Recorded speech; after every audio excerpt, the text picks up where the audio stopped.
Good afternoon, everybody. I call to order today's special council meeting of the Township of Cavan-Monaghan on this Tuesday, January 26th. I'd ask for approval of today's agenda. Deputy Mayor Graham and Councillor Belch. Madam Clerk, recorded vote. Councillor Belch? Yes. Councillor Huntley? Yes. Councillor Moore? Yes. Deputy Mayor Graham? Yes. Mayor McFadden? Yes, motion is approved. I'd ask that any members declare any pecuniary interest in the general nature thereof at this time or when the situation arises. Seeing none, there is no closed session, so our first and only item today will be item number 6, water wastewater rate study presentation. Mr. Scanlon and Mr. Abbs, Watson and Associates Economists Limited. And for our introduction, Mr. Hancock, you're going to take it. Thank you, Mr. Mayor. Just the information for council from our November 16th meeting. The original rate study was brought forward on November 16th, and there were several recommendations that council made to staff. And this is just a reminder of those items. Number one, there would be a zero increase in water wastewater rates for 2021. Second recommendation was that a further report would be brought back by staff looking at water and wastewater rates for 2022 and taking into account maybe what might be happening during the COVID times that we're experiencing right now. And that staff be directed to organize with CN Watson, Gary, and Daryl a further presentation for information and update for council. And I just wanted to thank Gary and Daryl for the hard work they put into the presentation. They've done a lot of work, and staff just wanted to thank them for that. And with that, I'd like to have Gary start off with the presentation, if you could, Gary. Very good. Welcome, Gary. Thank you, Mr. Mayor, members of council. Pleasure to be with you again, and staff. So yes, we have put a presentation together to kind of provide a lot more detail into the steps that we undertook in conjunction with staff to provide the rate study. And so we haven't made any further modifications to beyond just focusing in on the final option that council had adopted, which Hello. at that particular point was 0%. Hello. Oh. Okay. Carry on, he's muted. Okay, fine. Sorry about that. I thought he was yelling at me. So, Yeah. haven't even got going yet. So no, I apologize. So I just, we wanted to go with the present the option that we had believed we had landed on with council, that being a 0% in the first year and then 2.25% each year thereafter. So that's the scenario that that we're presenting today. Next slide, please, Cindy.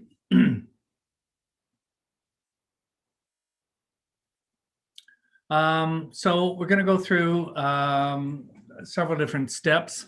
I wanted to provide the legislative background. I think I touched on it in our early presentations, but I thought I might revisit it. Obviously, after the Walkerton situation, that's where Walkerton had a tainted well. Basically, a farmer had spread manure up on an elevated area of the property. Heavy rains, it washed down, and actually it flooded the area where they had the water standpipe, or the small pipe, access pipe for the well. And actually the water went inside. And at the end of the day, about 5,200 people were infected with E. coli, and 7 people died as a result of it. So significant inquiry, and it actually captured international attention. And I was on 2 of the 6 expert panels going through that process. So it's a lot of insights and such that find their way into how we calculate and what we're trying to achieve in these studies. So I'll go through some of that. Then I'll go through the different components of the calculations and basically conclude at that point. I'm happy at any point through you, Mr. Mayor, any members of council or staff who want to ask a question as I'm going through or highlight a certain point that I may have missed. More than happy to have that occur as I'm proceeding through. Next slide, please. So the original study purpose, identify all current and future water and wastewater systems needs. So we looked out over a 10-year planning horizon to assess the needs for additional infrastructure, either new infrastructure associated with growth or replacement infrastructure, because obviously over time, the system need to be upgraded, renewed, or maintained. So there are expenditures that go into the system. We then look to see how we're going to finance those capital expenditures. Some of the growth related generally is from the development community paying through development charges towards those services. But then for replacement and renewal, we need to draw from your own resources. And they're fairly limited. There's not much in the way of grants these days. There may be in the future, but as of this time, there isn't. So you then have to fall back on your own resources. Do we have some money tucked away in reserves? Can we issue debt? Can we take money from your annual budgets and move it towards the capital? So not a lot of options. Each of those options generally impact your rate calculations. And then take a look at operating costs over the next 10 years and then calculate the rates for your consideration. Next slide, please.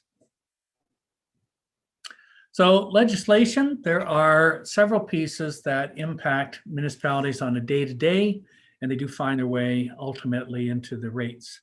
So there's the Safe Drinking Water Act, which is the major piece of legislation that compels the day-to-day activities for staff, requires testing of the water, significant testing, both on a daily basis and then on monthly basis for certain types of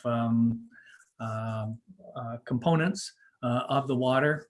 And on top of that, there's also, they guide how much staff training there has to be every year, and they guide a lot of the activities.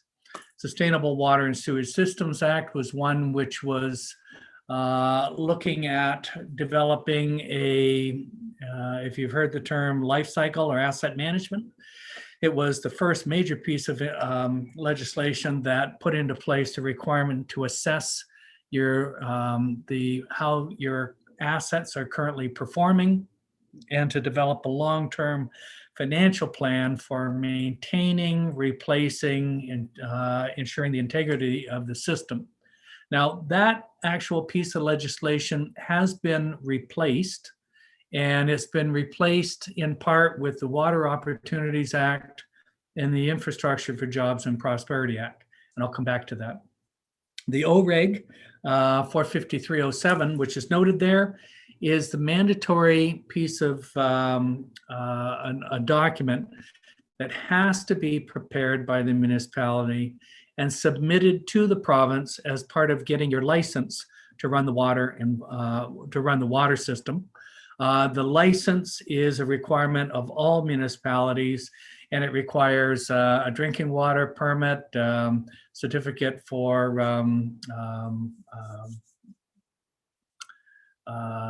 geez, I'm drawing a blank right now. There's 5 different components that have to be filed. One of them is the financial plan. Clean Water Act doesn't affect you directly, but it's one that deals with watershed management, which is generally managed at the conservation authority level. And then we get into Water Opportunities Act, and I'll go into a little bit more detail in that. And then the key piece of legislation below is the Infrastructure for Jobs and Prosperity. Now, if we just go in a little bit more detail, just to round it out. Next slide, please. Safe Drinking Water Act was passed in the middle of the Walkerton hearings. So it was filed in December, and it provides for 50 of the 93 recommendations provided by Judge O'Connor, who basically oversaw the inquiry. It focuses in on all of the day-to-day activities for not only staff, but the entire industry. So the labs, how they do the testing, how often and in what way the water is going to be tested, etc. And it ultimately was phased in over the course of 5 years. So we went into full implementation by 2007. So that's the legislation that guides staff and council on a day-to-day basis. Next slide, please. If we look into the details of that, you can see that, as I've noted, mandatory licensing and accrediting of testing labs is mandated. There's a number of regulations. I'm just going to hit the highlights, but there's something like 35 regulations that support this legislation. So it's not only the legislation, but you have to read into the very minute details of all of these different elements, and that's provided, as I say, through the regulations. Over time, the province keeps enhancing the standards for treatment and the distribution quality of the water and the testing. Requirements require that the last drop of water that leaves the system has to have a minimum level of, I guess, chlorine or whatever your method of cleaning the water is. There's a minimum requirement for the last drop. So that has to be maintained and tested. Operator training and certification. So you have to go through a process in order to be certified in order to work on the water system, as well as the wastewater system. So there's an extensive program that has to be trained. And then there's different levels of certification within that. And those certifications allow you to do different components of work on the system. There's stronger enforcement and compliance provisions. This is an area that is extremely heavy on municipalities. The municipality for non-conformity can be fined up to $10 million a day if they contravene segments of the Act. And actually, there's a provision there for councillors that can be personally charged for up to $7 million a day for certain actions. Not that anybody's going to do anything that would obviously put the water quality or their constituents at risk, but just to note that after Walkerton, they put in extremely heavy penalties into the system. As far as I know right now, the highest penalties for a municipality have been in the range of about $150,000 fines against the way that they've performed with the system. And then there's standard of care requirements, which actually are something that the municipality develops. It's approved by the province, and it guides how you operate your systems on a day-to-day basis. And those provisions are different by municipality depending on the nature of your, how you collect your water, whether it's through a lake, through a stream, through wells, and then as well how your, what type of filtration system, et cetera, that you have. So these are very specific to the local municipalities. Next slide. The Water Opportunities Act, as I noted, was the one that replaced the Sustainable Sewage Water and Sewer Systems Act, which actually was passed during Walkerton on the same day as the Safe Drinking Water Act. Now it's been in place, it's been replaced and basically enhanced through this legislation. There's three components to the legislation. The two that are most pertinent to municipalities are, over time, when they fully implement this, there'll be a requirement to develop water conservation plans. So that'll be, there'll be targets established by the regulations, and it's something that you'll have to develop and achieve as part of your running of the water system. As well, you'll have to prepare sustainability plans. And this will be for water, wastewater, and stormwater services. So they've enhanced it to also embrace stormwater as part of the regulatory requirements. Now, if we look at a little bit more detail, next slide, please. You can see that the financial plan, so this is the third bullet there.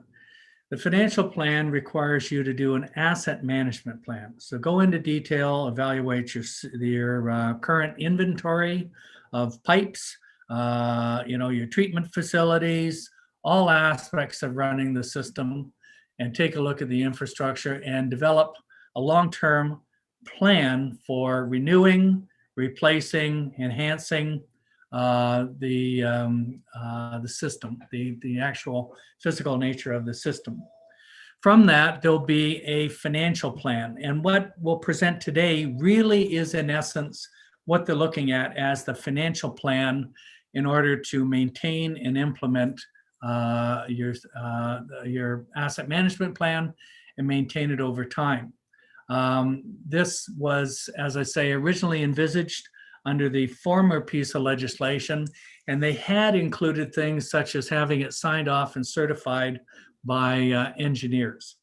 We're not quite sure right now whether that'll be a regulation that accompanies this, but it's something that we'll wait to see. So this has to be a detailed plan, has to be signed off.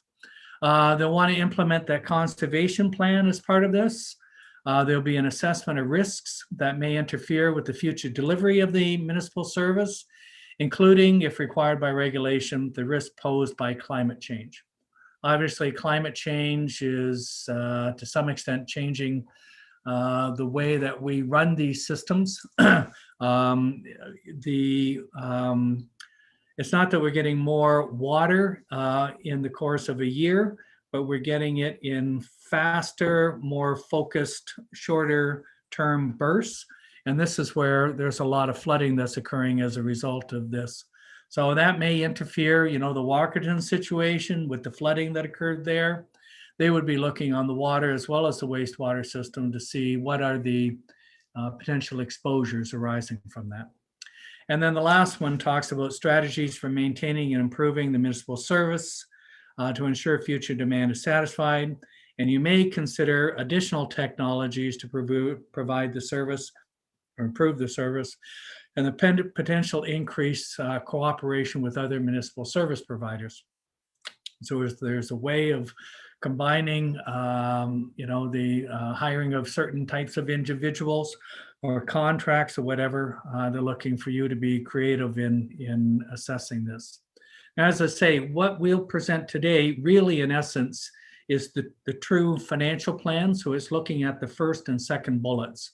And even though it's not there on a fully regulated basis, we're moving towards this ultimate goal. Next slide. Last piece I touched upon was the Infrastructure for Jobs and Prosperity Act. So that first bullet on the prior page that talked about asset management plan, this is the legislation that the province came out with in 2015. It's basically to require municipalities to look at all assets, not only water, wastewater, and storm, but your roads, your rec facilities, municipal buildings, et cetera, and to evaluate and develop a long-term strategic plan for renewing, maintaining, and replacing those assets. Now you can see in the graph below, the first part of it, the smallest little bar, was for the development of a asset management policy. So that would have been completed in 2019. And then there's the requirement to actually go in and inventory all the assets, take a look at how they're performing, and develop a plan for renewing, replacing, maintaining. The harder core services, so your water, wastewater, storm, and roads, that plan is supposed to be completed this year. And then the rest of the assets are to be completed by 2023. Now, I just note that I know through the different municipal associations, they have basically made request of the province to extend these these deadlines, obviously because of COVID and how that's basically put us into a new realm, taxed resources of staffing and stuff like that. They're asking that the one that's due this year be extended. So we'll see how that unfolds. And then the last bar there just says, by the time we put everything together, the whole financial aspect of it needs to be revisited. And then your true financial plan is to be put forth and basically filed with the province. Next slide, please.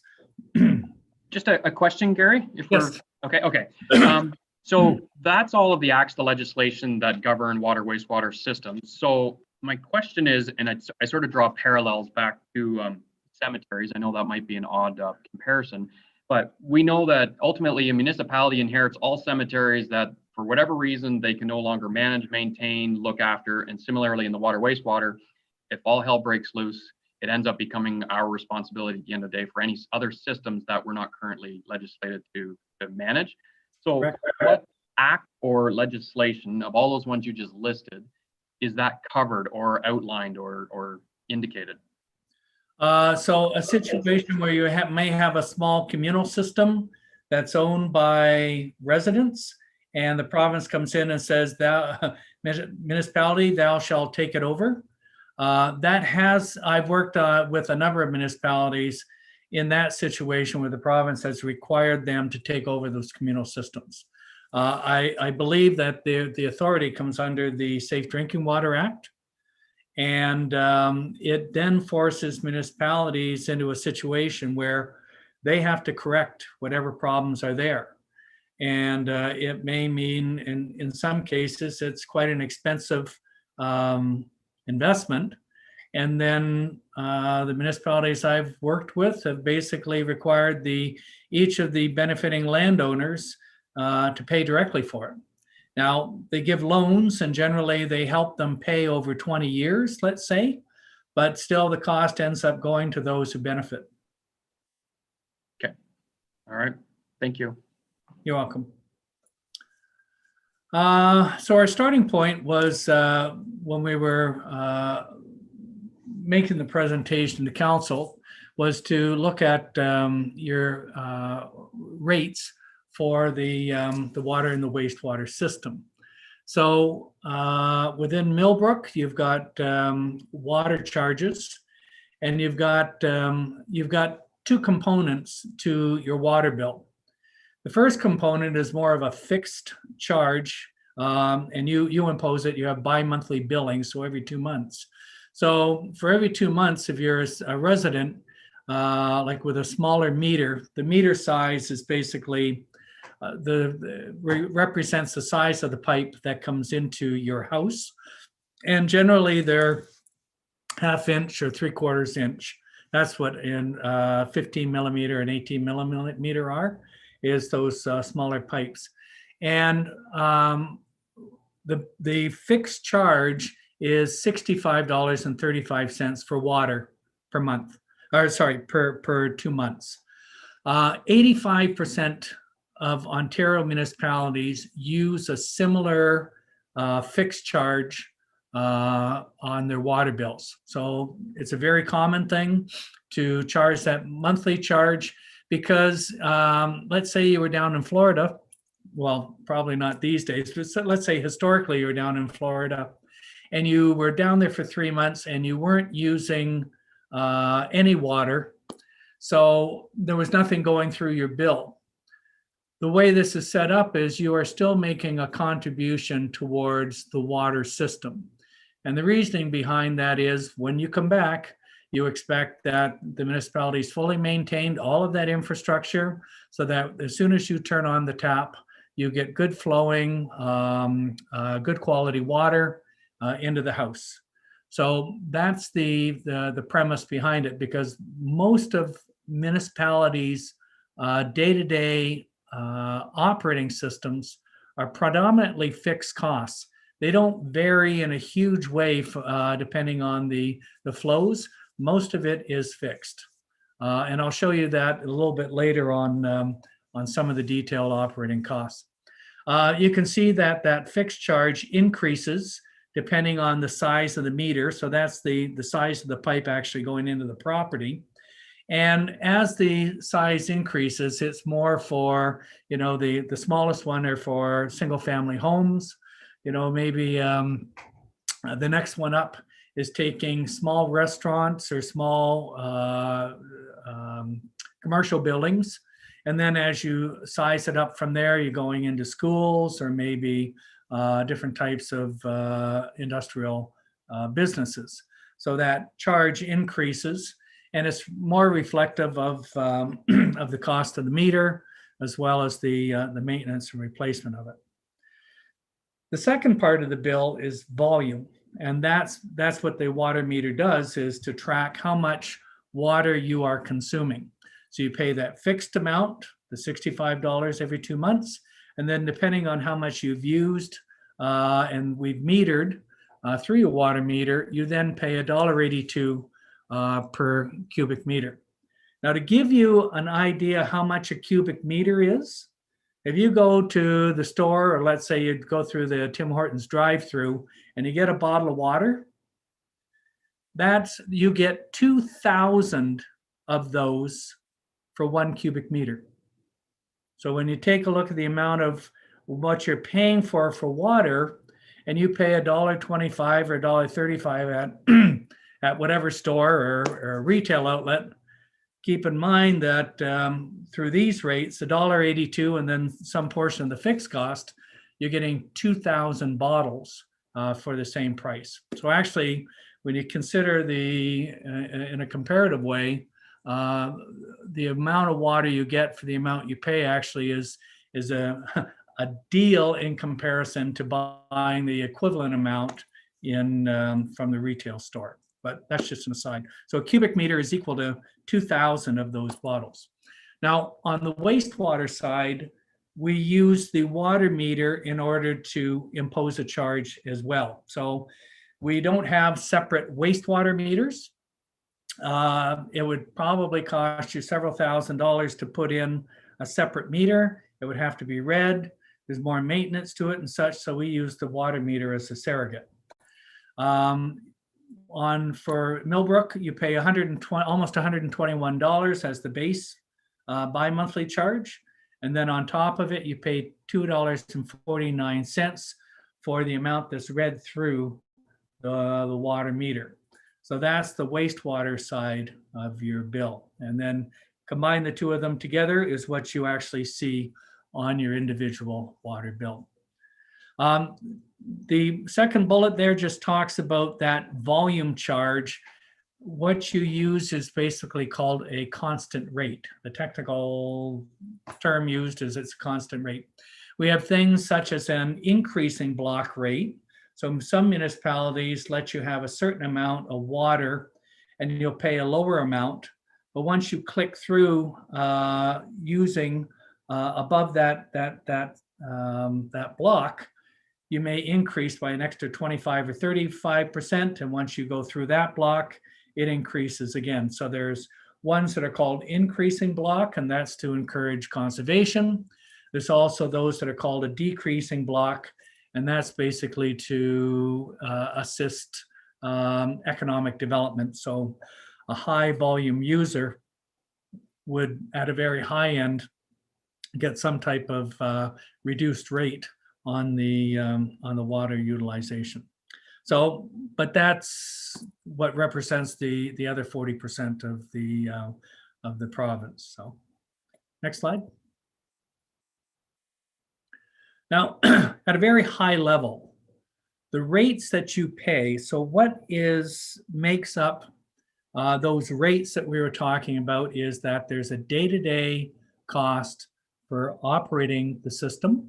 So that's pulling the water, from the wells.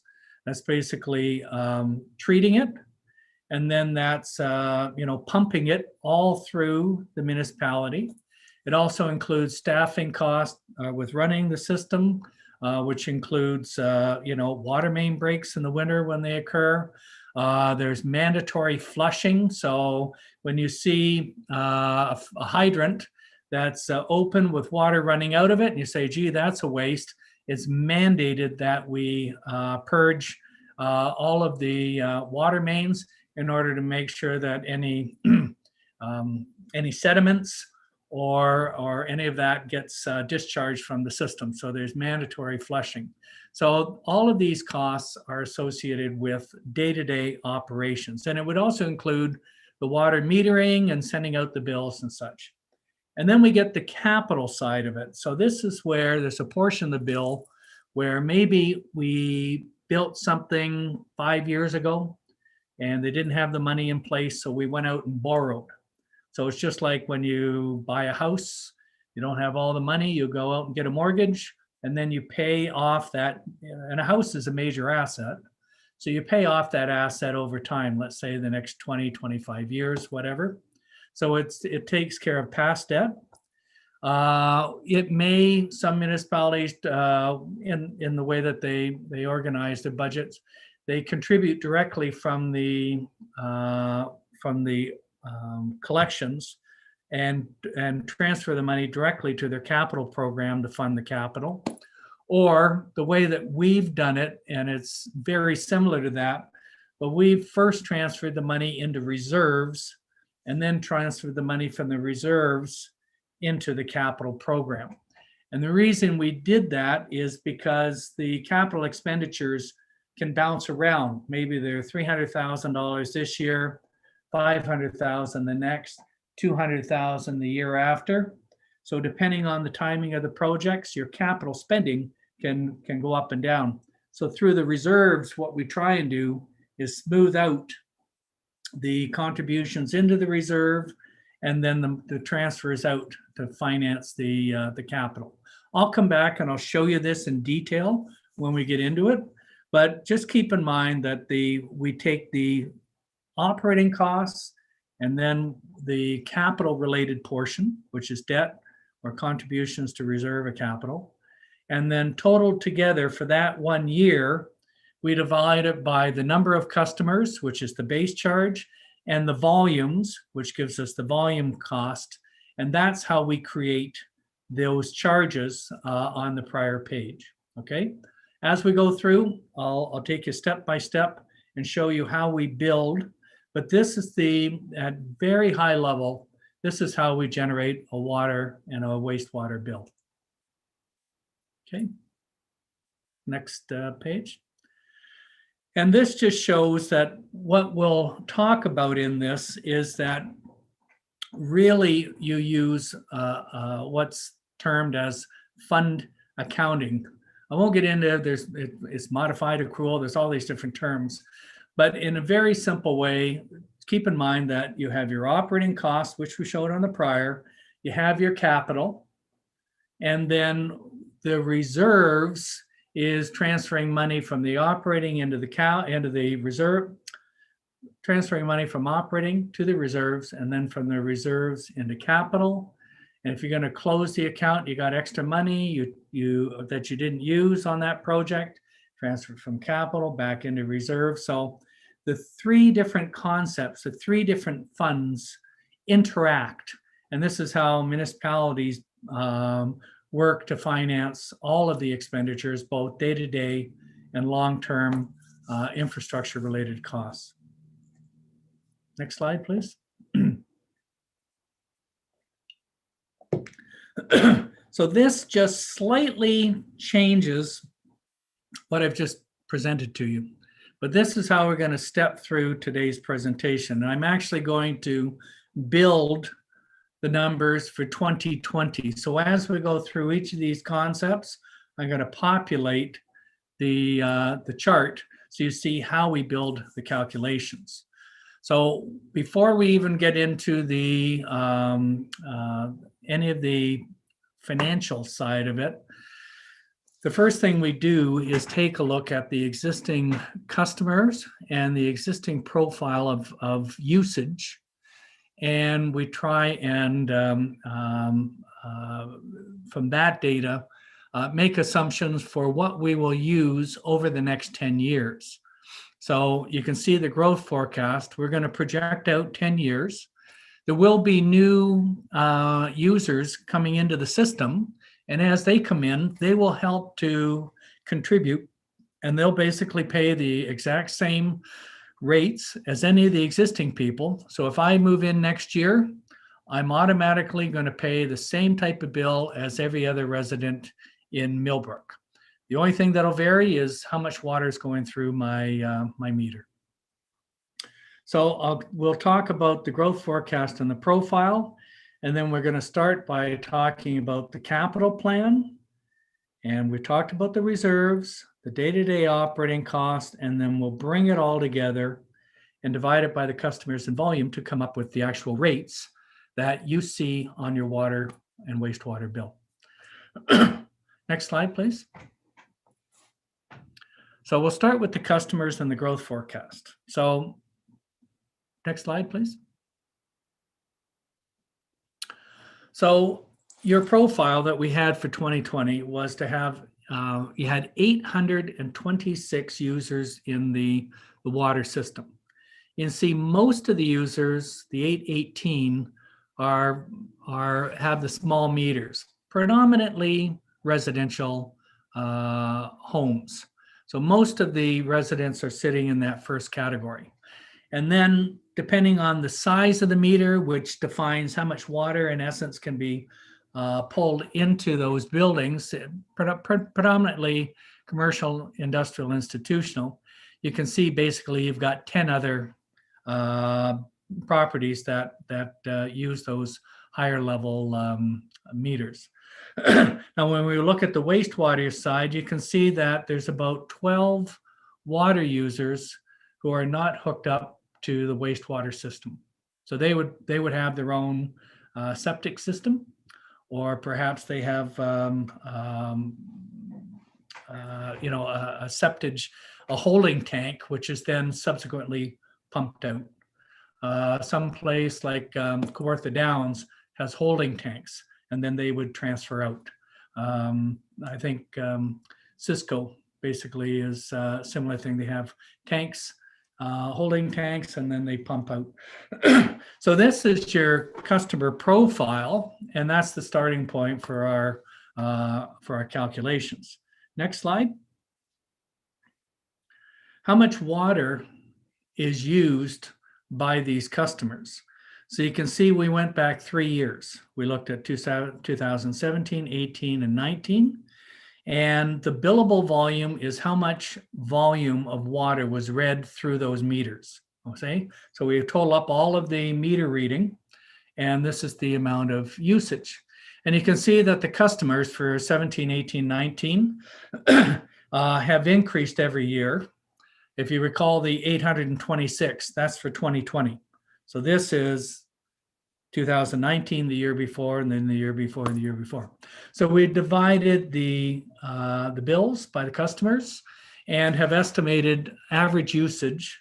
And you can see that 2017, it was around 150 cubic meters per year.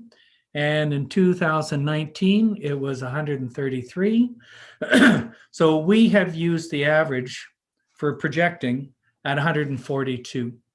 Now, a question may be, well, gee, why is it higher one year and lower the next?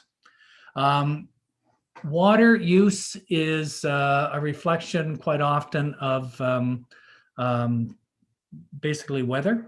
So if we have a very wet year where we've got rain every day, then people aren't out watering their lawns. Just makes sense that you don't need to water it. If we go through a very dry year, then there's enhanced usage during the summertime when it's very dry. So that's why we've averaged, because we go through these peaks and valleys of water utilization. So we've looked to provide for the midpoint. There is some, we're wondering, and actually over the years, so as we've been tracking this over the last 10 years, your water utilization has been going down year by year. Okay, so the usage, whether by, in part, newer customers coming on, maybe they have smaller lots and they don't have as much water to use, maybe because of bylaw restrictions, maybe because of conservation thoughts, your year to year usage is going down. That means that the rates that we charge may go up more than inflation, the actual rates, because as you use less, we still have to recover. Most of the costs are fixed. That would force out our rate calculation. So, as I say, we've tried to track actual usage over time, and you can see in 2015, the first bullet, we had 170 cubic meters. Looking at the last 3 to 4 years average, so we're starting to reduce. We're reaching a point at 133 where it flattens out at a certain point, and I would probably say that somewhere in the 140 range, that's at the lower end of the scale. So we would probably be reaching a point where we're bottoming out on the use. You still have to cook, clean, use it for a variety of household uses. So we would expect that it's reaching a point where it'll bottom out at about the 140, 142 level. Next slide. Gary, just a question on that Yes. one. Yep. With all your work that you do with other municipalities, do you find that there's an approximate per household use that you typically settle on? And the only reason I'm asking is, if, for example, one community is higher, could it be a reflection of potential leakage within some of the water systems itself that identify an issue? Well, because we're using the meters, the leak could only happen if it was inside the house. Okay. There is the term which is unaccounted for water. So you do meter how much is coming out of your water once it's treated, how much is being pumped into the system, and then you measure how much comes through the meters, and the difference is unaccounted for. Now, there are leaks in the system. You do charge developers as they're building houses. You charge them a set amount, but you're not metering how much water is actually going through. So it's not that it's not paid for, but it's not necessarily accounted for. Because we have to bleed the lines, remember I talked about flushing. You generally, what's an accepted water loss is somewhere in the range of about 10 to 15%. Okay, so it's a natural occurrence, plus it's part of maintaining the system. Okay. Now the other part of the question, I think, was how do your utilizations compare to others? You are with these calcs, you're at the lower end. What we've been seeing more lately is averaging in around the 170 range. And I've been doing these rate studies for even before Walkerton. And we used to see an average of 250 to 300 cubic meters a year. And they've dropped dramatically. Now, part of that is, the dishwashers, your washing machines, everything is water conservation oriented. So the amount of water they're actually using through those systems are lower. Low flush toilets, the shower heads, so a lot of technology is driving us towards those lower amount of water utilization. But then if you go to a place like King City, they're sitting there using 250 cubic meters a year. They have half acre lots. Their homes start at like 1.2 million and go up from there. So I don't think there's concern about the water bill. So they use a lot more water. But that's where I say, depending on the municipality, the utilization is significantly different. Excellent. Thanks, Gary. And just to remind council, by all means, ask your questions as Gary goes along. It's easier to identify with the slides that we're at as opposed to queuing them all up and nailing poor Gary with 5 hours of questions at the end. I like the term poor Gary, that's good. Okay, so we've just tried to analyze our assumptions for moving forward. So these three tables are what we use to forecast the amount of customers and the amount of additional water use coming through the system. And you can see the top one, and I apologize for it being a little bit more busy, but you can see the first column on the left says, oh, thank you. There you go. So the first column on the left, you can see is the year that we're forecasting. And the second column, total users, those are the number of additional customers we expect to come on during the year. Now, not everybody's there on January 1st. Obviously, with the builders, they'll have people that will be doing move-ins in March, some are in June, some are in August, some are in September. So it's throughout the year we see these new customers coming. So when we take the first year of those new customers, what our assumption is, okay, the year that you come on stream, we expect that you'll use you'll generate half a year's worth of revenue, okay? Because we're not quite sure when everybody's gonna move in, but we're gonna assume a half a year's worth of revenue. So you can see on the 2020 line, we have 50 new users, and we've shown a figure of 25. So those 50 users will generate the equivalent of 25 full year users. And then the next year, because they're there at the end of the year, they'll start generating a full year's worth of revenue.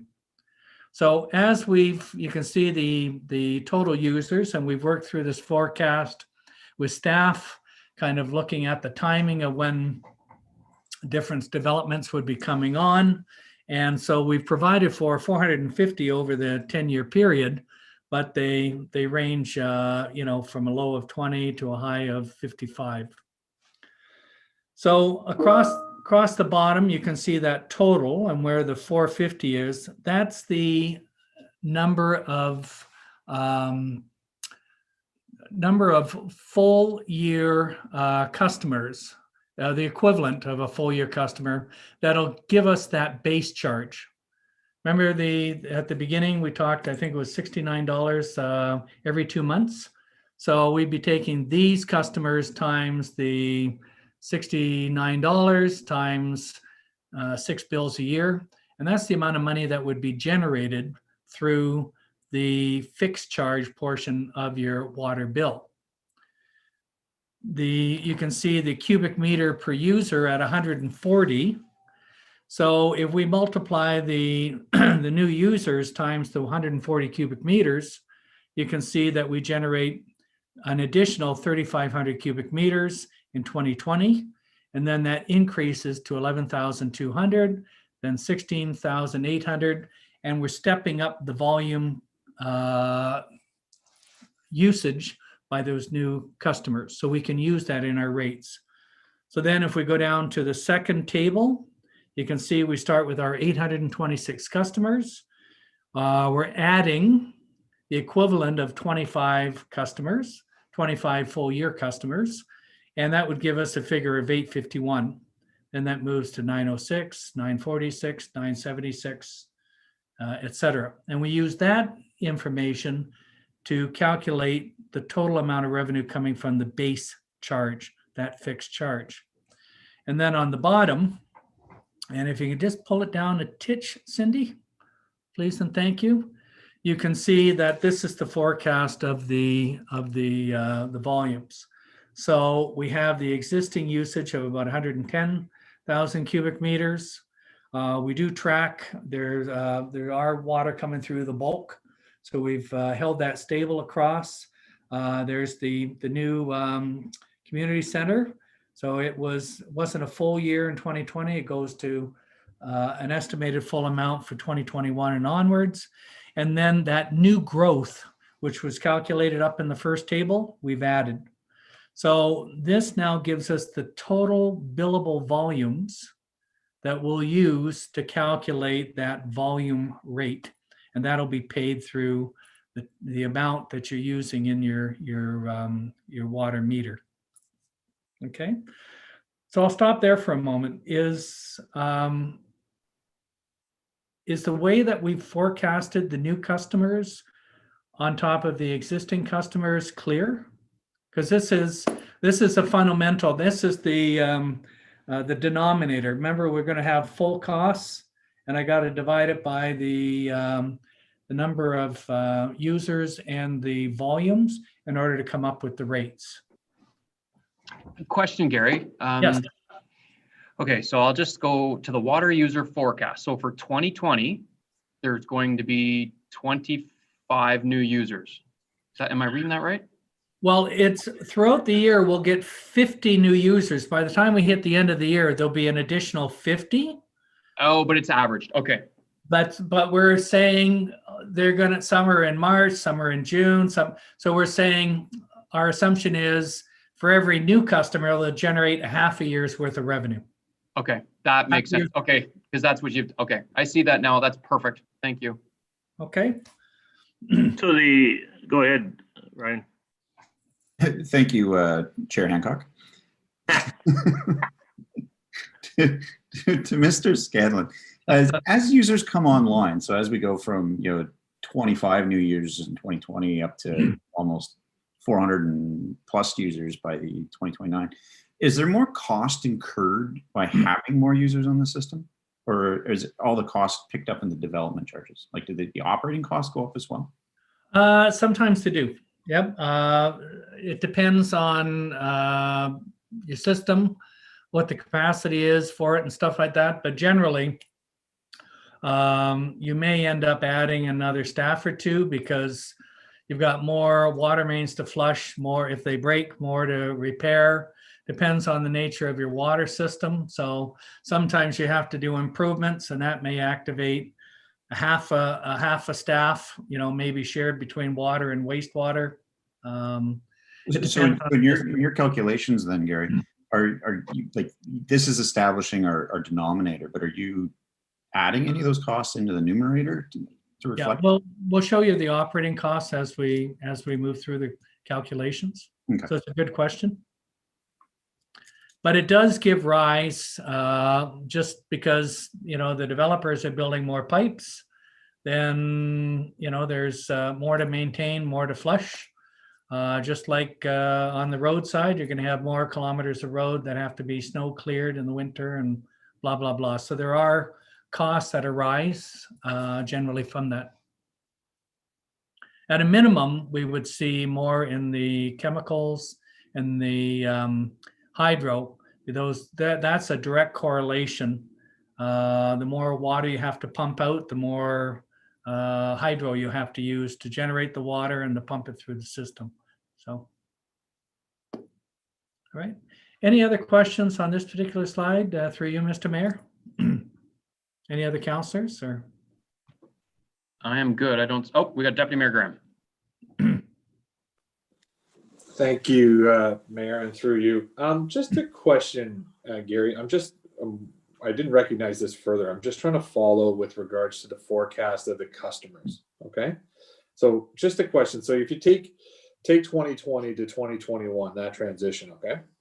Yep. So I understand that we're, from the estimation of the fixed cost to be half. Okay. I guess my question then follows, moving forward, or just at the escalation or the exponential increase in users year over year, if the 25 users represents actually 50 users added to the system, then the baseline for 2021 would actually be 876 Correct. users that are there on that system moving forward, and then there'd be an increase doubly the next year, et cetera, et cetera. Is that correct? That's correct. And you can see that through you, Mr. Mayor, on that line that says 2020 year. The first year, we've put in half of it, and then each year thereafter, we carry the 50. And Got then the 2021 year, we're assuming 60 users by the end of the term, and we put in 30 in the first year, and then throughout the rest of it, we have 60. Got it. And that's, I think the question is just because of it, it seemed laid out in a very organized and consistent growth strategy. And I just think I think it would be a fair question for, the layperson to ask about, well, that's just, we're seeing more inconsistencies in the influx of growth than how it's laid out here. But I just wanted to validate that and then get an understanding that that's sort of the justification, is that they're not, this doesn't represent new users each year. It represents the sum total of new additions to the system.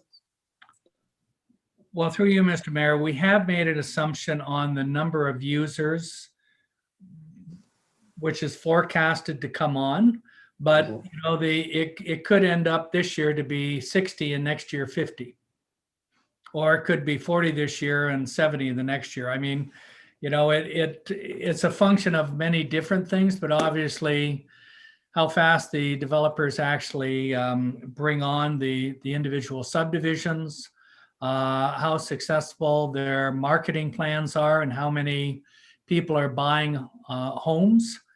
So it is influenced by the market. And as I say, this is our best guesstimate, which gives rise to, through the budget process, you can double check these numbers every year, make any fine tuning, and see what impacts it is on the rates. But I think the important thing I want to emphasize here is that the full impacts, or every new customer that comes on stream, is going to be subject to the exact same bills, the exact same rates as all other users. And we have incorporated our best guesstimate of growth as it may occur into the future. Absolutely. And along that same vein, just so that it's not captured, and I know you'll get into it later, Gary, in addition to paying the going rate, any new customers that are coming on, they've also, assuming that that's a new build, they've also contributed through their development charges as part of that new build. So that would have been captured in there too. So for just to relay the message back to the existing users of the old system, those that are buying into it are certainly paying the DC component in addition to their operating and fixed charges. Absolutely. Any additional cost to expand the capacity of the system, whether it be additional pipes or it be expansion to the treatment facilities, all of those costs are borne back by the new users. And the municipality has been very good I've been working on your behalf for 20 years, and you've consistently had development charges to ensure that the amounts that you can recover are recoverable through your DC bylaw. Mm-hmm. So I think too, with regards to your projections on growth, it's obviously, as you indicated, a myriad of factors that determine how that goes out, including everything from the economy and everything right back. And I think if we were to go back and review from, say, 2016 or 2017 to date, I suspect we were off to a very low start at the beginning because permits weren't coming in, houses weren't being completed. And then I bet you we smashed all the numbers over the top in the last couple of years, which made up for the first couple of years when we didn't have anything come in. So I think overall it's averaged out. And I suspect we'll probably have the same thing going forward. I know we're projecting an additional so I'm trying to read here. So your additional 60 coming on in 2021, that'll average out to 30. But that being said, recognizing where the various developments are in the stages, I don't see us hitting that number this year. However, that being said, I would expect once things start going, we're going to exceed the future projections that you've got there. So just hopefully that helps Matthew with some of that projections and whatnot. I realize that they're not bang on, but I would expect they'll work themselves out. Right. You're absolutely correct. We were a little light in the first couple of years, and it accelerated rapidly and picked itself back up by the time we hit 2020. Next slide, please, Cindy. So without going through, too much more detail, we've done the exact same calculation. We just trimmed it down. So you didn't see, it's a little easier to see, but we've done the exact same calculation for the wastewater. So you can see the top is the number of added customers, which those new customers, the new growth is exactly the same as the prior one. It's just that we have, you'll recall, 12 less users. So we start with 814 wastewater users instead of 826 water users. And then the volumes going through the system, slightly different, but this gives us the different volumes that we use for the wastewater calculations as well. Okay. Next slide.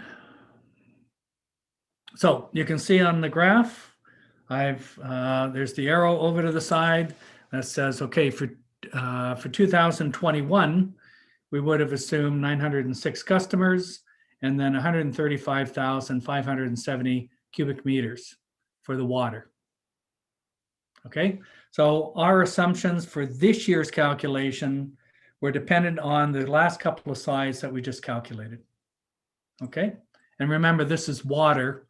So we made the appropriate changes for wastewater, but we're going to give you the calculations for the 2021 water rates as we step through each of these components.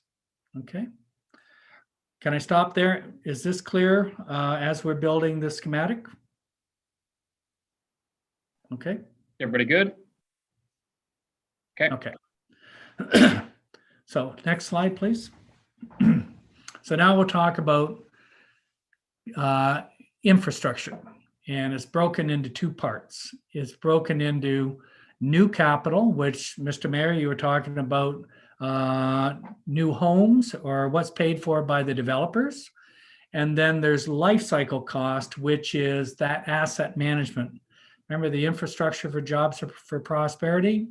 It is a requirement for you to maintain, renew, replace the existing assets. So we'll talk about that as well. So there's two components to your capital program. If I could just stop you right there, just so we're perfectly clear and that I understand it correctly. When the developer goes in, and we'll use Tower Hill South as an example, the developer goes in, they put in all the water, all the wastewater pipes, infrastructure in the ground. That is borne entirely by the developer. So we're not outlaying any cash for any of the municipal infrastructure, water, wastewater that's in that new subdivision. However, we are ultimately responsible for it once we sign off, and then it becomes ours. So the existing residents aren't paying for that water, wastewater infrastructure going into that new subdivision. Absolutely correct. The new capital that is not included in these numbers is within that subdivision. Maybe they've got 1 kilometer or 2 of water mains, right, with in front of each of the new homes that they're constructing. That is paid 100% by the developers. They put that in at their cost, no cost back to the municipality. The development charges then look at the broader costs that are outside of the subdivision. So maybe we might have to expand, some pipes, or extend pipes to these new lands. You put up a water tower, so part of the cost of that water tower is being paid. Any improvements to the capacity improvements to the treatment facilities, that's what the developers pay for through their development charge. So that's the new capital line. But you're right, once the developers build within their subdivision and they've completed it, you've tested it, and through Wayne's department, they put a check mark and say, yep, it's functioning well, then they hand over, they dedicate it to you, and then it becomes your responsibility. Clear as mud? Okay, we'll continue. So now we'll get into, next slide, please. So we'll talk about infrastructure. So this is the infrastructure that's in the ground today. Let's take away from the developer side. But this is infrastructure that has been in play for numerous years. You can see the water system dates back as far as the mid 1970s. So right now it's sitting at about 45 years. It's of a certain nature. It's not the same material or the same quality as what we build today. It's not that there's anything dysfunctional about it, but it's just that it may have a shorter useful life than the newer stuff. The new stuff that we're putting in today's PVC, and they say it should last from 80 to 100 years. But depending on the type of materials that were put in place, and they use different materials in the past. Some of them have a longer term and some of them have a shorter lifespan. So this is the type of thing that Wayne's group have to monitor, the different types, the different material types, how they're performing throughout the system, and assess how to maintain them or ultimately over time renew or replace the system. So you've got water system that dates back to the 70s, and you've got some of your wastewater dates back to the 70s as well. That must be very minor. So the total cost of the water system is $15 million. If you were to replace it today, it would cost $15.5 million. And the existing wastewater infrastructure is valued at almost 36 million. If you take that information and look at it on a per customer basis, the municipality has invested almost $17,000 to get the water into homes, and it spent almost $40,000 to get the wastewater out and have it treated. So in total, you've got an investment of about $55,000 per customer to run the system. This is an area which a lot of individuals don't realize is that the cost to put the water in and then take it out and treat it is extremely expensive. And these costs have gone up significantly after Walkerton. Part of the problem that they identified through Walkerton was the fact that the system hadn't been maintained properly. And because of the E. coli contamination, they ended up tearing up 2/3 of the water mains throughout the community and replacing it. Cost them about $60 million to replace all of those mains. And they did it basically week to week to week, pulling these out and replacing it, which gave rise to why we have asset management requirements and an evaluation of it as part of our legislation. So as you can see, very expensive. Now, when the system went in, you were fortunate enough, like the wastewater, you had provincial money to help pay for that. But we don't know whether there'll be provincial federal money to replace it. Where the legislation's taking us through that Infrastructure for Jobs and Prosperity Act, et cetera, is they're looking for you to develop long-term plans for replacing it potentially on your own. So that's one of the drivers that we need to be mindful of. And if we look at this in a slightly different way, the next slide, please. You can see your total replacement value broken down by components. So water mains represent about 10 million out of the 15 million. You have meters, you have facilities, which are basically to draw the water and treat it. And then you've got other assets and such. So you've got 15.5 million, of which when I show you the capital plan in a minute, the 10-year plan provides for a replacement of about $3.3 million. So that's roughly 20% of the assets. So those assets, if we kept the same level of spending, it'll take the municipality 50 years to totally replace those assets. As we say, we talked about, they're already in the range of 45 years old. They haven't got the same useful life as the as the newer pipes. So this is what's coming forward to the municipality in order to address over the next X number of years. This will be a more detailed evaluation will be completed as part of IJPA, Infrastructure for Jobs and Prosperity Act. And obviously over time, this will be updated based on those assessments. Wastewater, because it's somewhat newer, there's only about $900,000 worth of work. And that 900,000 represents about 3% of the total cost of the wastewater inventory. So in total, the capital plan I'll show you is about 4.3 million. So once again, this is cost associated with replacement. So this is the existing wastewater users. This is the existing infrastructure. And we come back to roughly the cost per customer is pretty significant. Next slide. Now we talked, we've already touched upon this. The useful life of the water mains right now is somewhere in the 50 to 60 year range.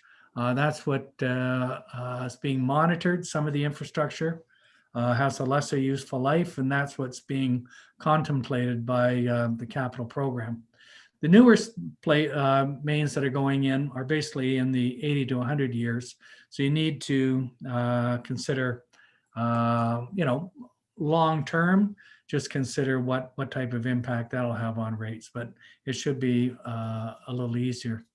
Now, staff have looked at different ways of maintaining the system. So they've considered things such as relining the mains. So instead of replacing them, some municipalities are able to go in and they put a cement coating in the main, and that helps to enhance the integrity of that line. Normally it's about 35–40% of the cost of replacement, and buys you maybe about 25 years if you're able to do it. So it depends on the quality of the material and how well the interior of the water line is. But as I say, staff have looked at it, and it's not a considerable benefit to go to relining. So the longer term plan is to consider replacement. Just a footnote, I think the King Street water main was assessed as being eligible for relining, depending on the nature of that pipe, and that would replace that would avoid replacing the county road. So, Gary, just to recap back on that one. So, we're probably looking to Mr. Hancock to respond. I know we've done a lot of relinings, but my understanding on the water main under King Street, I thought we replaced all of that when we ripped up the main King Street. So I get that this is for 50 years from now, et cetera. So maybe that's what it's referring to, but I thought all of that infrastructure under King Street is all new. Maybe Gary, I'll answer for the mayor. To you, Mr. Mayor, actually the relining that was looked at on King Street is the main from Tupper Street east.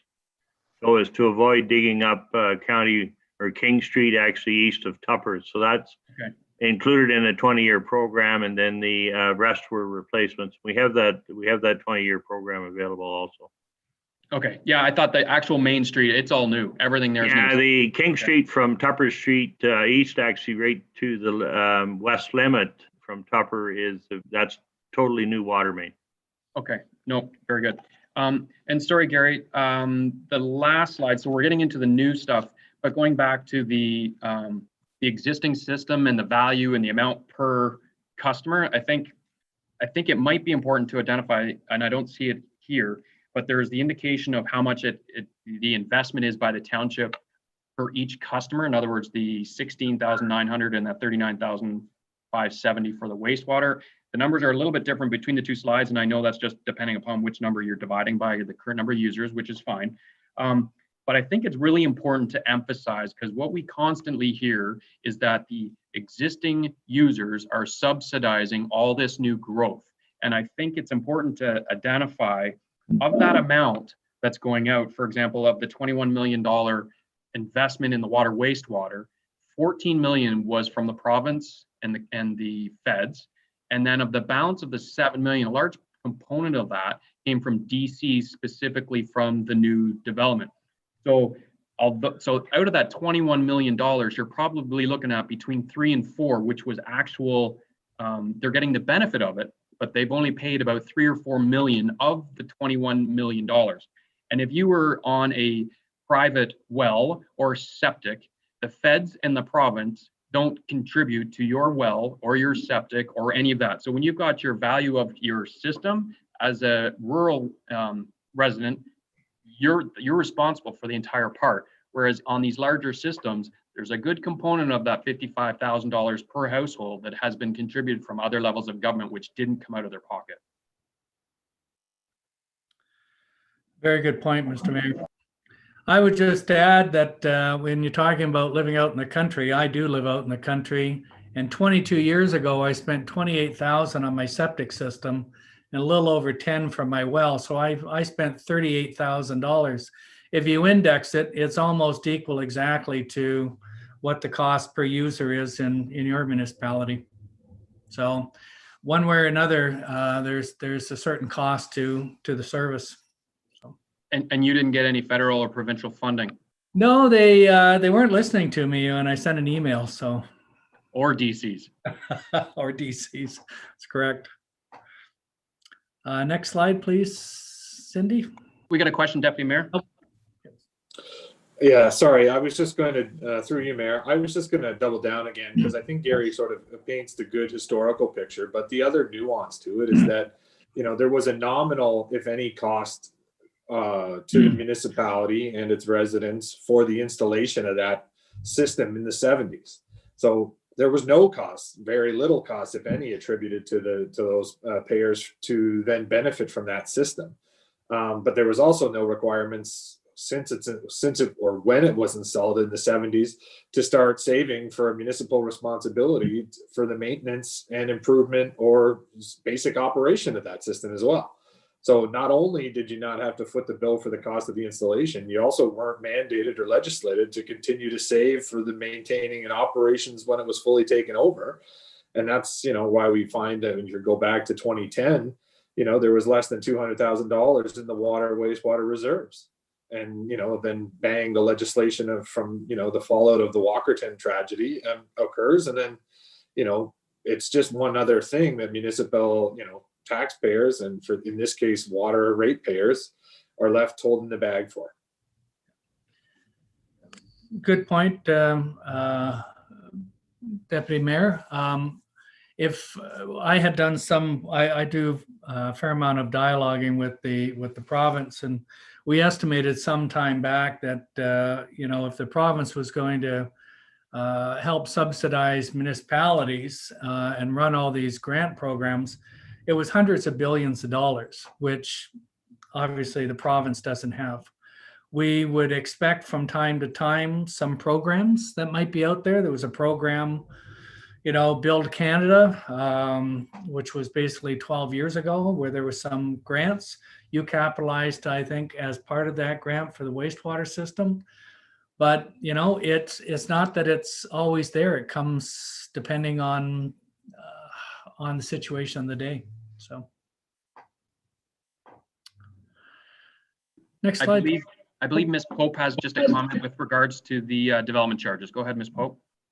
Thank you. Through the mayor to council, just to reiterate, back when we did sign the 3 debentures that we have with OILC, the total amount of the debt was $8.2 million.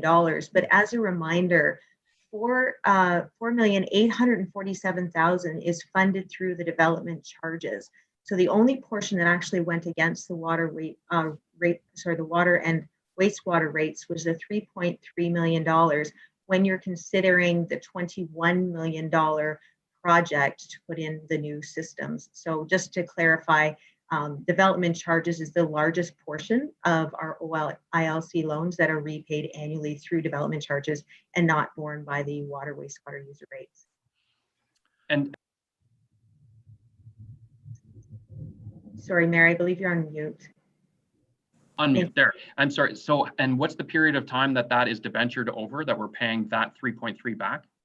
Okay, so it was split into three separate debentures, two of which are over 30 years with 3.33% interest. And then the DCs were debentured over 20 years with 3.15% interest. Okay, so it's important to note too, and maybe this, if we're taking notes of how best to message it, again, that goes back to that entire 3.3 would not actually fall back upon the existing original 600 users, because as time progresses over the 20 years or the various terms, the new users that are coming on are also paying towards that 3.3. So we started off with 600, now we're over 800. So over 226 people that are new are also contributing to that 3.3. So the amount that the original 600 debenture is paying relative to the entire $21 million investment that they got is it continues to decrease. And that's the messaging that existing users don't see. They just see that their water and wastewater went up, and they believe, because they haven't had it explained to them, that they're actually getting a $21 million system, and the new users are paying development charges, and they're also, the developer put all in the new infrastructure, and thirdly, that the new users are also paying towards that 3.3 million. And I think that component is really important to try and message. And if I may, Mayor, I'd like to add to that, anyone who wasn't here back when some of the studies were done, when the municipality was first looking at it, the do nothing approach that was brought forward to council was $5 million on 600 users with absolutely no grant funding, absolutely no DCs, and it would have been borne by 600 user, which was unacceptable to council and to staff at that time.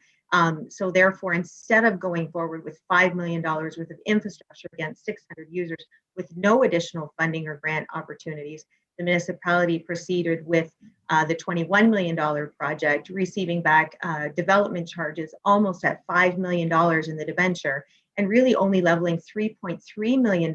And again, just to reiterate your point, not split over the original 600 users, but also to include all the additional users that are coming on board over the 30-year capacity of the loan.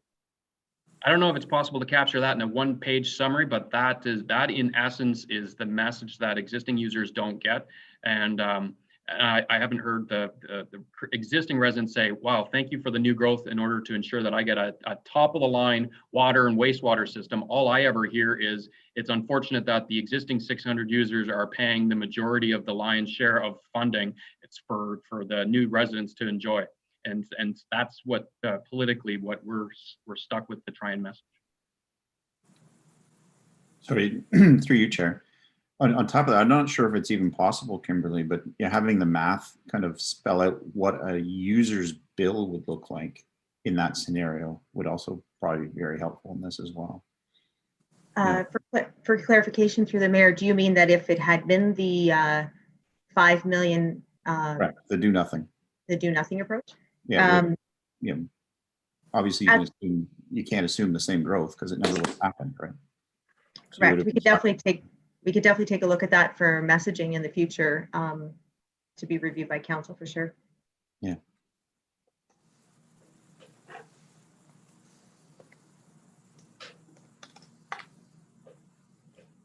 Any other questions through you, Mr. Mayor? No, just if in light of that, and I'll leave it up to staff or yourself or a combination thereof, that discussion that we just have, if that can be captured in some absorbable messaging, that's really important. Okay, we'll work with staff. Next slide, please, Cindy. So then, obviously, taking from the information on the existing infrastructure, we've taken a look at the timing of the capital needs, and which I think it's on the next slide. So you can see we've split the costs into, at the top, this is the existing water system. And you can see there was $200,000 budgeted for 2020. Now, actually, that project is coming in a little bit higher. There is some offset to it, some grant funding, but for the most part, that has been delayed, I think, until this year. For the go forward forecast, we put in almost $3.2 million, and you can see roughly $300,000 a year over the planning horizon. We've got some money in there for studies, and then there's the growth related costs, which you can see is in total is ranging just under $1 million. Now, those costs, the growth related, are the ones that the municipality will build, but the developers are paying for it through development charges. Next slide. And so this one is the indexed charges. When we put it into the write-up, into the study, we show it in today's dollars, and then obviously inflation impacts any of those projects. So everything we present is basically in inflated dollars. So that amount now rises to about $4.5 million in actual dollars that have to be raised over the next 10 years through the water bills. Next slide. And on the wastewater side, you can see that there's about 550,000 in expected existing collection works. And then the rest of the money, roughly about 2.5 million, is growth related, once again, with the developers providing the funds for those expenditures. Next slide. Sorry, before you jump there, through you, Chair. Gary, these numbers you just keep throwing out, like the 2.5 million and the 4 from the previous one. Where are they on this slide? I'm having a problem seeing where they are. Oh, well, the 550,000 I had totaled on the total column, and I had totaled the 250 and the 300,000. So the existing system was $550,000. Okay, gotcha. And then for the rest of it, I did no magic other than take 3.1 million and subtract 550,000. Okay. I guess you just, if you can add one more total line to that, it would be helpful. Okay. I apologize. We will do that. Thank you. Yeah. Well, 2 more, I guess. One for the subtotal, both the subtotal categories. Both. Exactly. Yeah. Thank you. Yeah. More than happy to do that. It's a big request, I know. It's fine. More than happy. So then, once again, just to show you, we did this on the inflated basis. If we can go back one slide, please, Cindy. Yeah. So there's just to note that there is. I forgot to mention a master servicing plan, which is being undertaken by RV Anderson Engineering, and that may have some insightful adjustments to this capital plan. So later this year, Council will be considering an update from the engineering firm on these recommendations. Okay. Next slide, please. So once again, just trying to go back to that schematic, you can see that there's about 326,000 on the water side that needs to be funded by existing. So that's existing infrastructure that needs to be funded, and then 20,000 in new capital for this year. So we'll talk about the funding of that in a minute, but that's the costing side. Next slide. Next slide.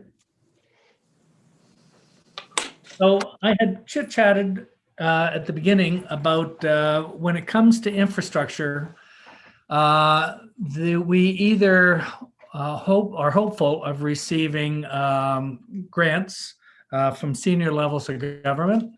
So the province and the feds, similar to what we've received in the past. And if we don't have that money, then basically we have to rely on our own resources. Development charges are an external. I mean, they come from the development community to fund those growth-related costs. So we have obviously considered those. But then the life cycle costs are either from we've got money in reserves, or we're going to start transferring money into the reserves into the future so we can smooth out the impacts, or operating budget transfers. To me, they're basically, you're going to transfer from the operating to the reserves and reserves to the capital. We're trying to keep debt at a minimum.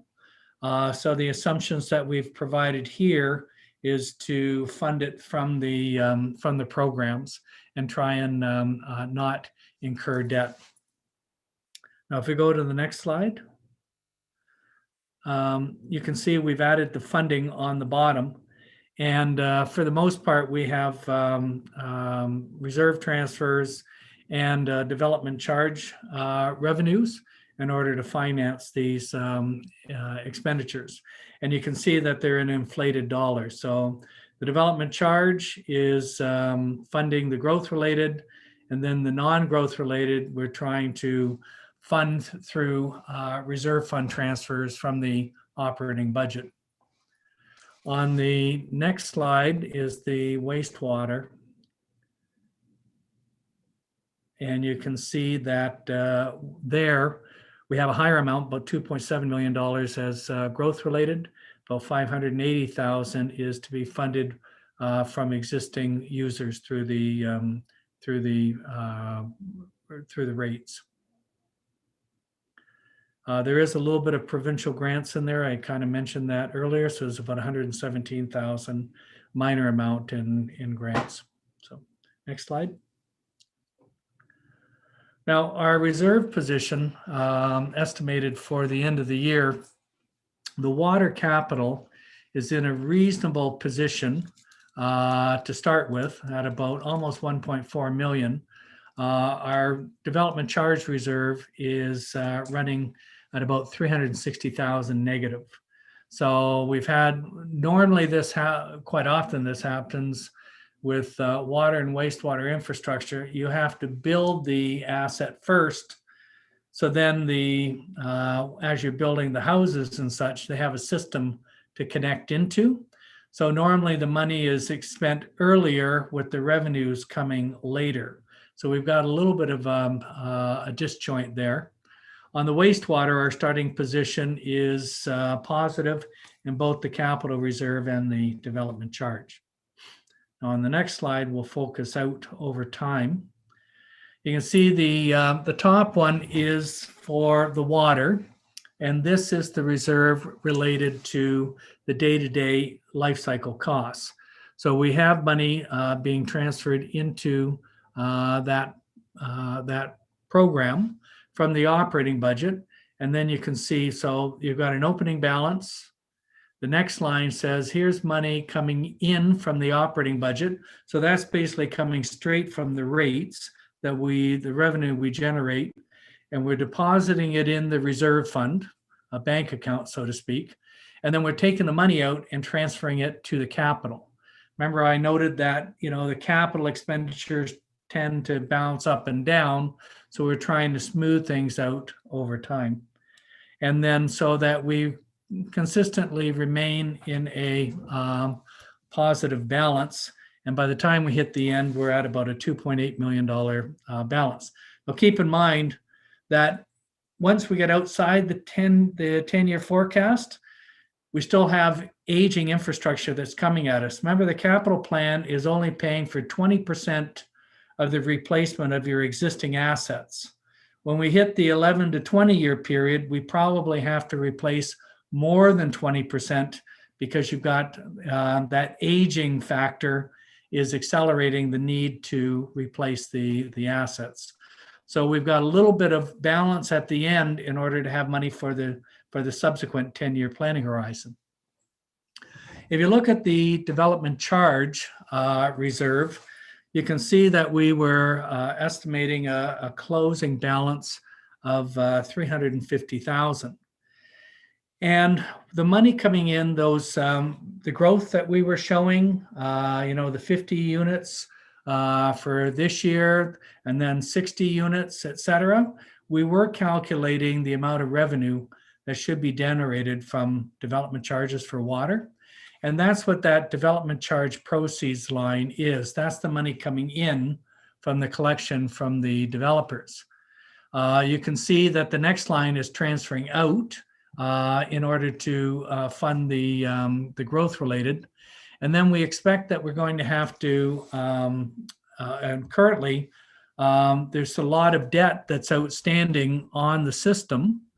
And so we're transferring money to fund the debt charges related to growth. This is what the treasurer was indicating earlier. Kimberly was talking about that existing debt.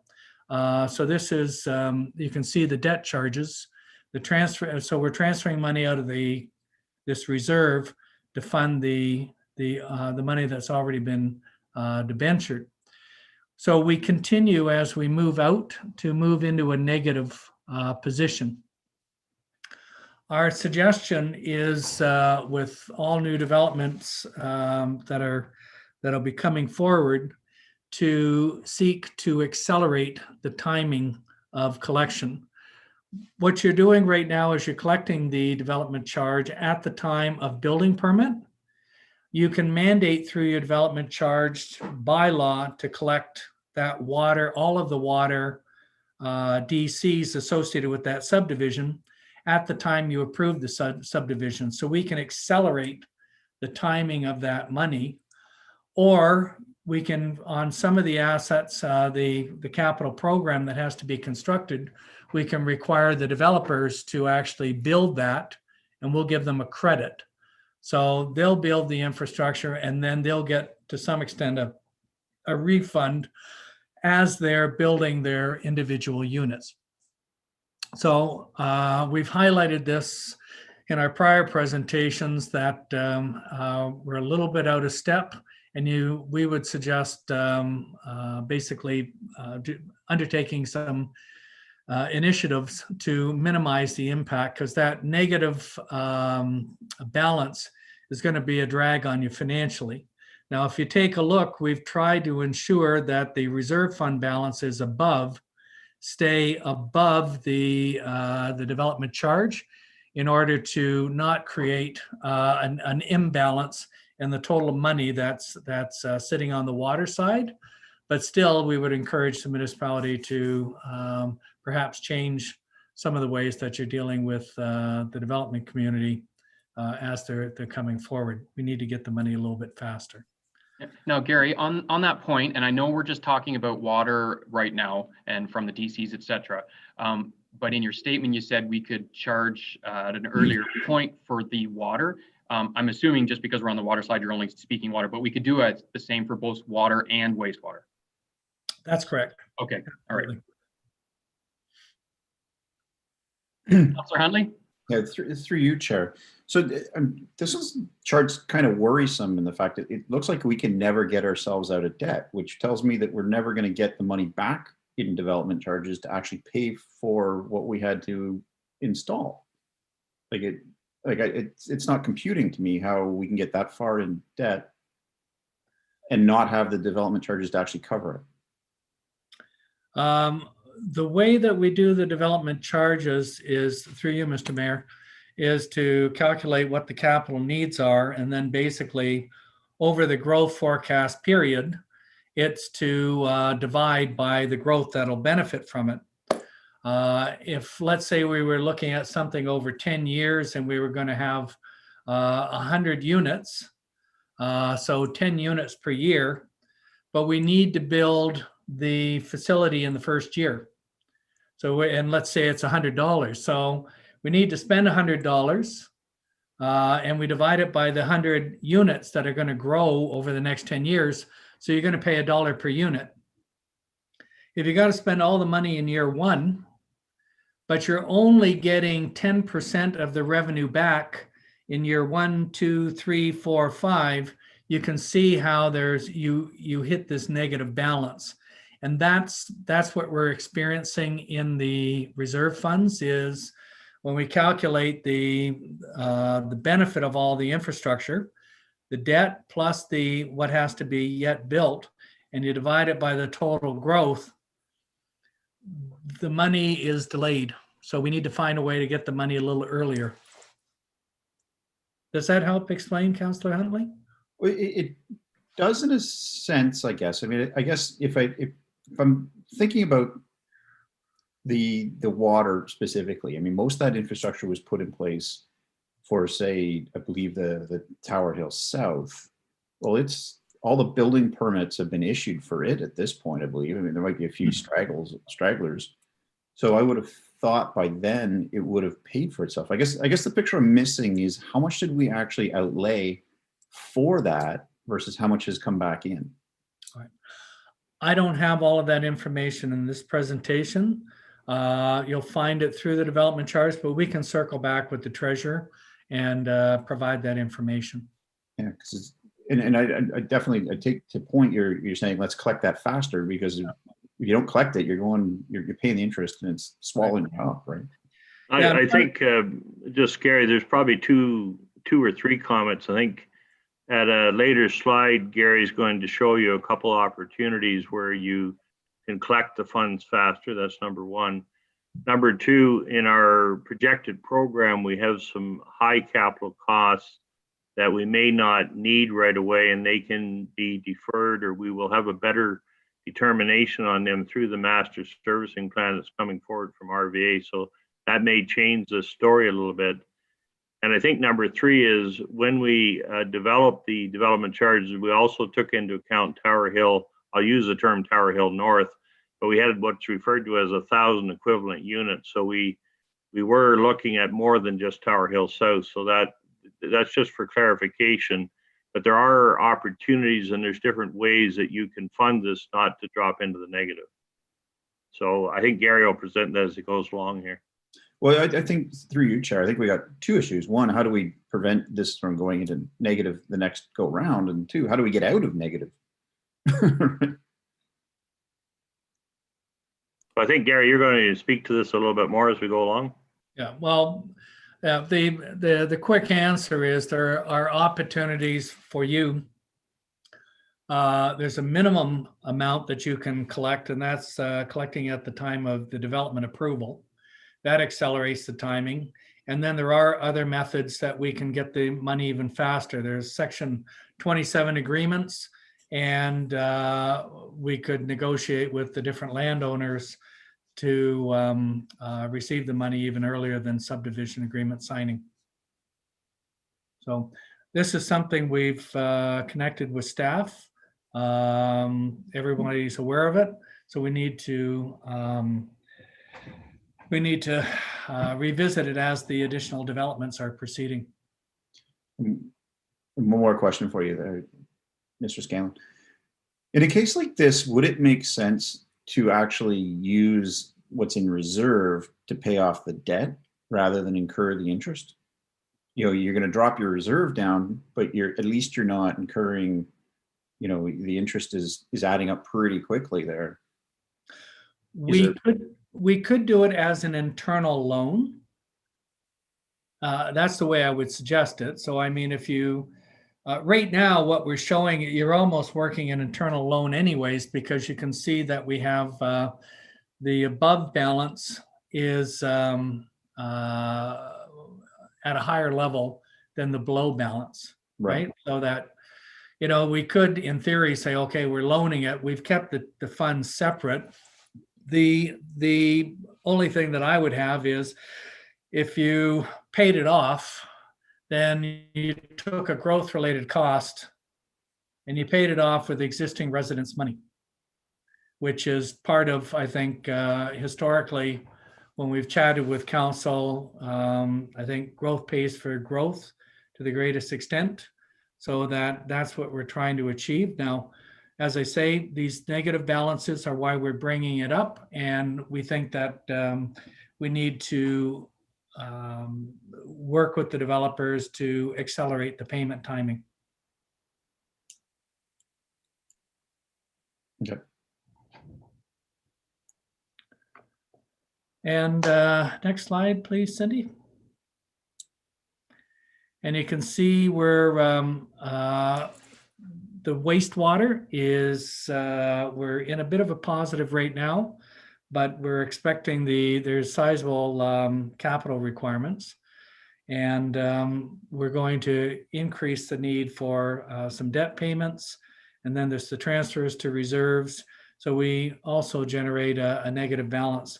This one we really need to focus in on as well, and negotiate with the developers to accelerate those payments. Now, on the other side, we've compensated for the moment with some more positive balances in the wastewater side. So if we can initiate some accelerated payments with the development community, we might be able to as well slow down the wastewater. But keep in mind that the wastewater balances are huge. And when you look at things like treatment facilities, there's portions of it that the wastewater treatment plant, things like the pumps, the electrical, and different aspects, they only last like 15 to 20 years. There's other components that last in the range of about 30 years.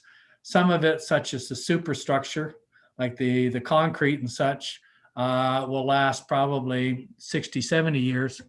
But there's still, even though you've built it and it's been in place, you're going to have to start to build your reserve balances to address the not only the existing pipes, but dealing with the treatment facility as well.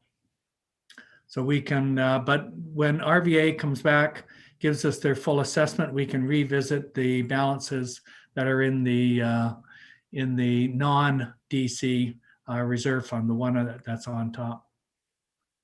Okay. Next slide.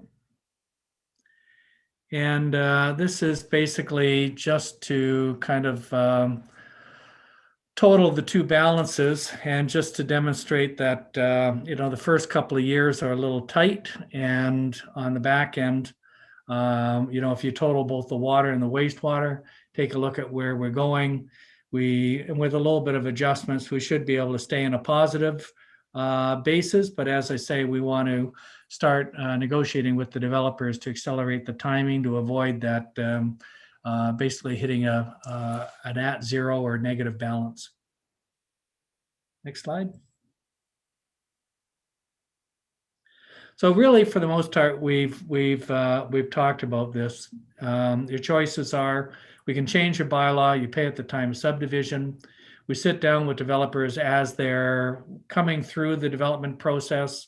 We can capture them potentially and negotiate at the time of draft approval and seek to get payments there. We can ask them to build the infrastructure and then get a credit later. So they're actually putting the money outlay and they're just reducing the payments into the future. Or there are other potential alternatives that we can work with. The key thing is to get the money flowing a little bit faster in order to cover off the the upfront investments that you've made. So, next slide. Gary, I have a question for you. Yes. Through you, Mayor, if you don't mind. So two questions. First one with regards to development charges, I guess, and the ability of us to change the bylaw to gather them at an earlier point in the development process. I was under the impression that with regards to the changing legislation and transitioning to the CBCs of the province, that where it may be feasible to move the collection of DCs earlier on in the process, I thought there was also the caveat that you could do that, but the developer could also request to stagger the payments over a 5-year term or something to that effect.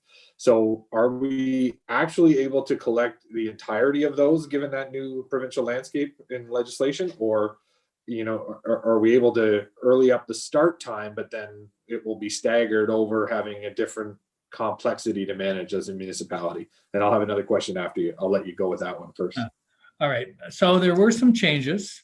Absolutely right, Counselor, through you, Mr. Mayor. The certain types of development are allowed at their discretion to delay the payment timing.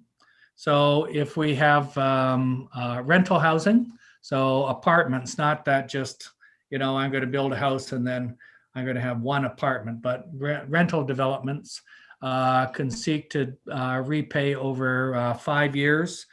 Institutional developments. So if you have a senior's home, if you have a nonprofit, they can opt to pay over 21 years. So there are select types of development that at their option can delay the payments in stages. I think a lot of the developments that are coming forward are primarily single family homes, and that you'd have the ability to negotiate with them to get the payments earlier. There may be the odd development which may fall into the category you've mentioned, but I think for the most part, most of them should be have the ability to pay earlier. Okay. So that helps us in our regard, I think, for the most part, other than those exceptions that you mentioned. So thanks for clarifying that. I guess my second question would be, I think in the previous conversation, I'm fully on board with, the circumstance and addressing the circumstance with regards to the collection of the development charges. But when I'm looking at the various, I guess we'll call them forecasts with regards to some of the capital requirements required by both services, I mean, the DCs will only be applicable for those elements of those capital requests that are eligible to be funded by those things. And, there's a substantial amount of costs with regards to the infrastructure that, that aren't eligible for DC funding. And so I think I'm becoming more familiar with the debentures from from OI and how they've supported us with regards to the capital for the plant itself, which is, obviously, I think by my math, it was approximately, worst case with no growth, that worked out to be about 15 cents on the dollar when you take the 3.3 million that the ratepayers are going to have to carry. But in addition to that, like when I look at things like the capital forecasts for things like the water main replacements, which is, a 300,000 approximate, with slight fluctuations, for here over the next 10 years. Is there an opportunity, because of the ongoing work required, that specific type of project would be a viable or potentially viable candidate to be funded by some sort of debt, maybe not within internal municipal lending, to sort of lessen that burden on the capital forecast, where such a project like that is consistent year over year, and will be ongoing works that will be a burden onto the ratepayers. And if we're having sort of delays or inconsistencies with the rate of growth, that might be an opportunity for us to actually continue with the capital expenditures required without having to necessarily fund them by either drawing down from the reserve, that we're still trying to populate, given that we're only about 10, 11 years in to that process, or, versus other internal borrowing requirements like you mentioned.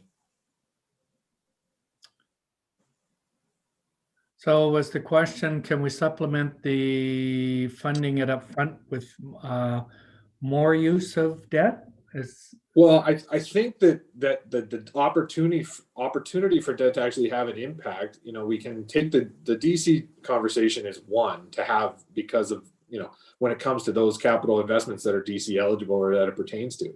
But there's other capital requirements that are going to be substantially, a big part of the capital budget that, the ratepayers are going to have to carry in addition to the DCs, right? So Right. That's why I was trying to isolate something that isn't sort of related to the DC conversation and the flexibilities therein.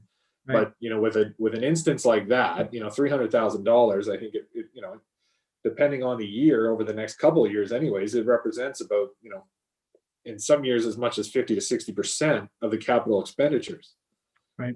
When it comes to that, for that specific department. So I guess in your perspective, does that make that sort of works of a potentially viable candidate for debt financing that we can then sort of, maybe not as a 20 to 30 year term like we have for obviously the multi-million dollars of debentures that we're utilizing already, but simply to maybe on a 10-year horizon to allow that development portion of the equation to sort of work its way out so that we can then share that burden for the capital investment over the future users that will be online when they are, rather than downloading it sort of prematurely. It comes down to, through you, Mr. Mayor, I guess risk tolerance or longer term planning.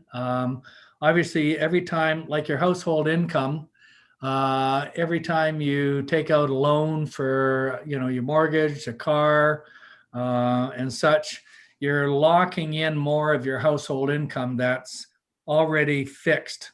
It's now, when you make that decision, well, we're not going on vacation next year because we just bought a brand new Subaru or something, and I now have to pay a couple of $1,000s a year. I haven't got the money to now go to, well, I don't think anybody's going these days, but you haven't got the money now. You've locked in for now and for the future.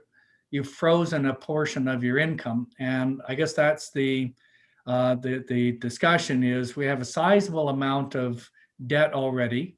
We still need to issue some debt, but how much more? And from a full debt perspective, you've got another $6 or $7 million, for these different facilities that you'd be looking to issue. So, you keep continuing to move up to your debt capacity maximum. And even though the province will let you go up to 25% of your income, so your municipal income, you can go up to 25% being dedicated to debt charges, I honestly never recommend going past 20.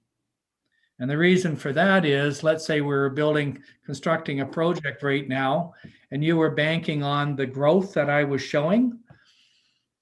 Something happens, economic downturn, nobody's buying houses. I've already started the construction of that project. Tender's issued, you got to finish it and you've got to issue the debt, but then you're not getting that extra revenue coming in. So it's one of those balances that from a finance perspective between yourselves, your treasurer, you've got to assess how much do you want to lock up your revenues, because you basically dedicate them for the next minimum 10 or 20 or 30 years with no opportunity to have financial flexibility. So you've got a sizable amount right now, and I think from my discussions with the treasurer is that you keep ramping it up, and it's becoming more and more significant for locking up your future revenues. So, but it's something through you, Mr. Mayor, that can be further discussed, during budget time, trade-off between one versus the other.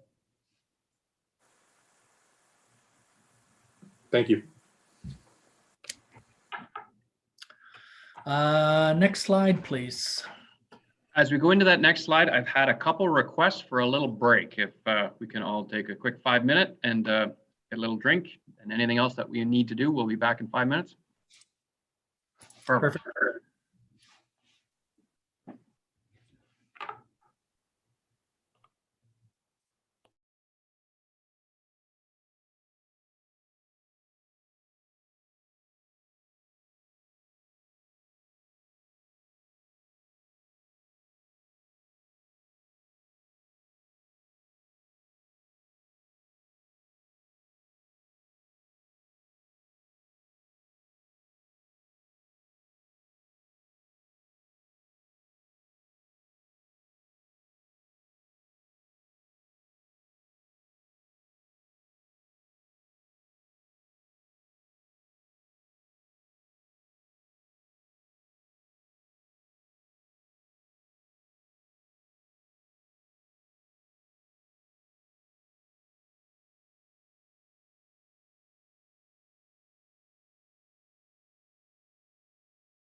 All right, are we all ready to go again? Got everybody online? I don't hear anybody. Is it my volume down? No, just Oh, muted. You're right. Okay, perfect, excellent. Yvette, are you there? Yes, sir. Very good. She was asking to slow it down a little bit. I think the comment was, could we pick the pace up a little bit? So if everybody can get their questions in and we can proceed. It's already 3 o'clock.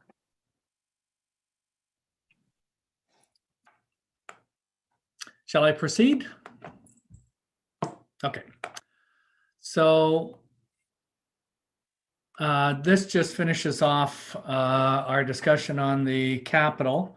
So the life cycle amount that we had identified to 2021 and the new capital, and you can see the funding that we've made is from the reserves to cover that off. Okay, so the DC transfer.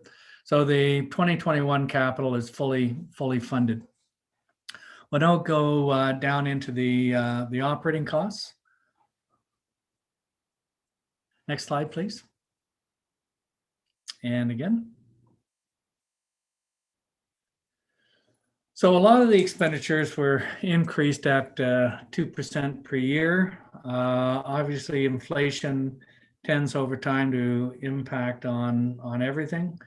As I've noted, the utilities, so hydro, for example, chemicals and such, we've been tracking them, and they've been significant over the last 5 to 7 years, averaging in and around 5%. So we've continued that 5% increase for those particular components of the operating budget. Next slide. So operating, as we've talked about, that original schematic, there's the pure operating costs, which are the day-to-day expenditures. That's for staffing, that's for, hydro, that's for the chemicals, that's for treating the water, going out, responding to water main breaks, doing the flushing.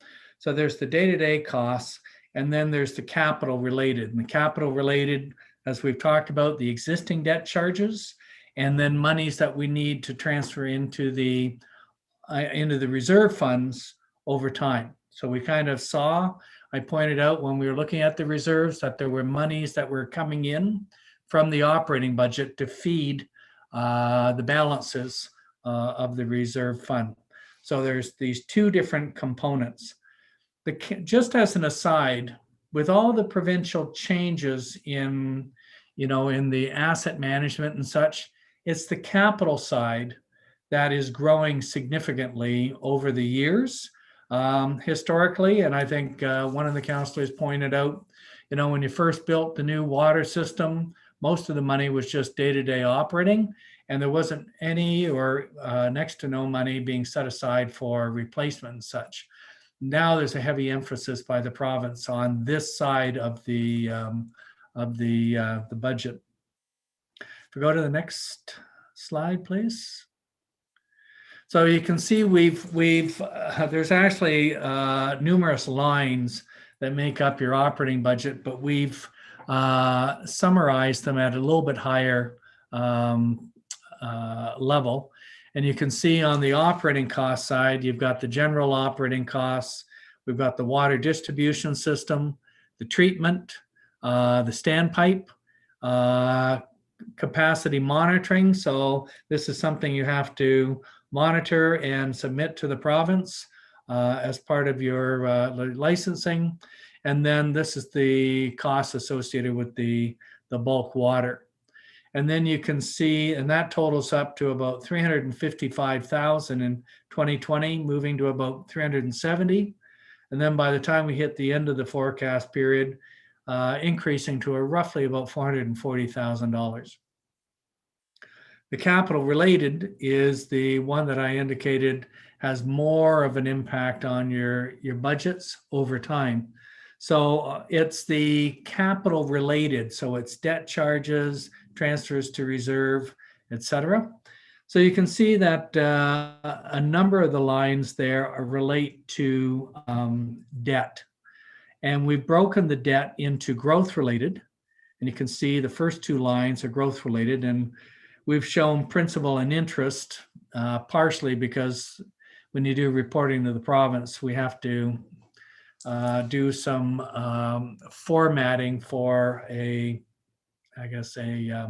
financial statement format that they want to receive information in. So we've split it.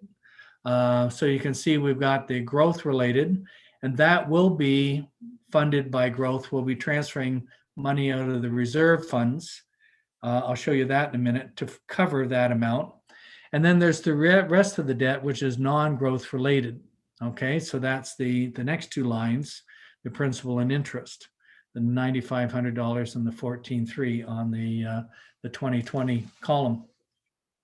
Then you can see the rest is transferred to your reserves to help fund the non-growth expenditures. So that's in and around 340,000 in the early stages. And we are stepping it up. So it's about 700,000 by the time we reach the end. So you can see the operating expenditures for 2020 were a little over $800,000. So that's the yellow line, the total expenditures. And then as we increase over time, it's increasing to about $1.27 million by the end of the forecast. Largest component is being driven by the capital. Next slide. And this just schematically shows you we've got the blue, the dark blue on the bottom. That's the operating expenditures. So you can see it's basically rising at a very slow rate. We have the existing debt, which is shown in the red, and it's increasing from about 110,000 to about 135. And then we got the reserve fund transfers. Once again, that's putting the money, either funding that $3 million in expenditures, and then having some money at the end of the 10 years because we've got significantly more infrastructure that has to be replaced once we get past year 10. So we're starting to stockpile a little bit of the reserves in order to accommodate those additional expenditures once we get past this forecast period.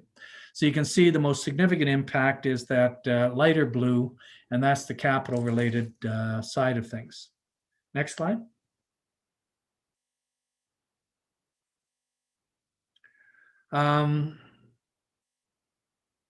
So on the revenue side, you can see that revenues generally, in the early stages, we were trying to do it at 2% per year, and we made some refinements to, so we got 0% in the first year, and then 2.5% over time.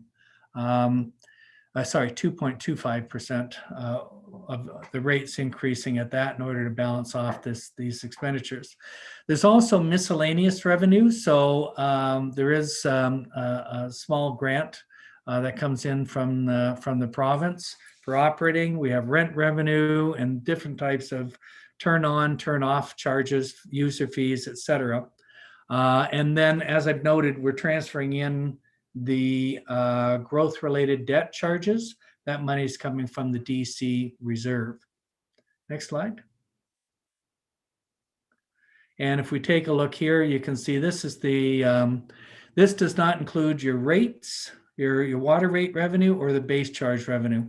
So we've got about 216,000 at the beginning and increasing to approaching $260,000 by the time we hit the end of the 10-year forecast. Next slide. Oh, sorry, and before we change, you can see for the growth-related debt charges, that last line of numbers, you can see the 83,900, 86,000. That is the development charge. So that's the growth debt charges. And just to demonstrate, we're transferring money in from the DC reserve, so it's not impacting the rates that the existing users are paying for. Next slide.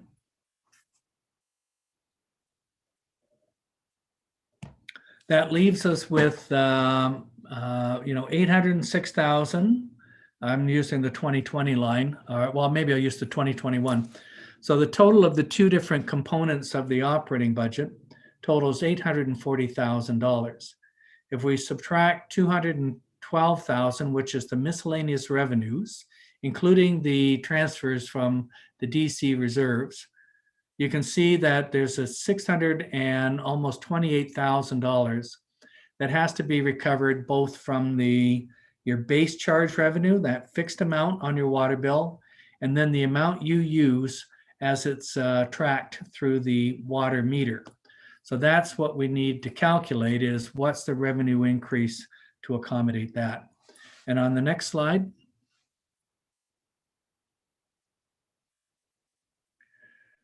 you can see that we've recovered 381,000 from the 906 customers that we expect for 2021. So 381 divided by the 906 gives you the amounts that we're showing here. So it's $65.35 for the residential, the smallest meters. That's about $392 annually. So it's these charges that make up the base charge, the fixed part of the bill. And then the next slide, the residual amount. Okay, so yeah, so this is just showing you that this is the basic increase between the existing and the new customers, and then the revenue that we'd be generating from the base charge. And on the next slide, we'll show you the volume. And this basically, we take the total amount that we need, the expenditures less miscellaneous revenues. So those are the two bluer lines. And then we get into that orange line, which is the net that we have to recover through the water bill. So we showed on the prior slide, 381,000 is what comes from that fixed amount, that base charge. And that leaves a residual of $246,000. So if we divide that by the volume, the 135,000 metered volume, that gives us the $1.82. So we're actually, because we got newer customers, we will generate some additional revenue. It's just that we've provided for a 0% increase moving from 2020 to 2021. Is that relatively clear? And we've done, as we moved out over time, the rest of the calculations provide for a 2.2%, 2.25% increase. So remember, there's two parts of the bill, the fixed, and then the amount coming through the volume. And we calculate the fixed based on looking at the number of users, and we calculate the volume based on the amount of water going through the individual meters. We got a question from Councillor Huntley. Through you, Chair, to Mr. Scanlon. Do we know how much of a variant we have from the 127,000 cubic meters that we projected in 2020? Do we know the actual to compare to that? Like how close or how far away are we from those projected numbers? I'd have to get the treasurer, Kimberly, to answer that. When we were putting these projections together, we hadn't ended 2020, so we didn't have the information. I'm not sure if she's completed the full billings for that period. Maybe Kimberly can respond. For sure. We've actually completed billings in December and they have been posted, so we can run those details and pull that data. I don't have it readily available at this moment, but we can definitely pull the data and report back to council on that information. I'm just curious on how close we were to our estimate. For sure. For sure. Just a question of clarity. When we're referring to the growth and we're doing it out to 2029, is that based on the approved growth that was in our last official plan, or is that based on more updated studies? I go back to the very detailed year-by-year assumptions on the number of new customers, and that's what this is driven on. Remember, we identified the existing customers and forecasted the new, and then forecasted the additional flows. I get that part. I understand that. But if you combine all of those numbers, Yep. does that combined amount of growth equal the amount of approved growth from our last official plan? Is that where, like, I know you've changed it per each year, and I get that based on the amount of expected growth per year, but that total number, does that equate to what we approved in our last official plan? I think Gary, maybe just to help, we had, you might remember in the last official plan, I used the term 1,000 equivalent units, and we have only dealt with in plans of subdivision, Tower Hill South and Beltree. Those are the two that are approved at this point. So, and then the one that we're trying to process is, of course, Tower Hill North. And that will be the remaining units that are in that in those numbers that were originally talked about. So that's kind of a, yeah. So there is other parts of it, such as ICI, and there's other issues related to employment lands and commercial. But on the residential, that's where we are at present. Okay, so the numbers before us are all assuming that growth, which reflects what's already been approved in our official plan, and those are the numbers we're working with. So anything that's come out of our growth management study or any of those additional numbers are not incorporated into any of these calculations. No, they will be, yeah. Perfect. They will Okay. have to come forward in the future. Excellent. Very good. Thank you. Okay.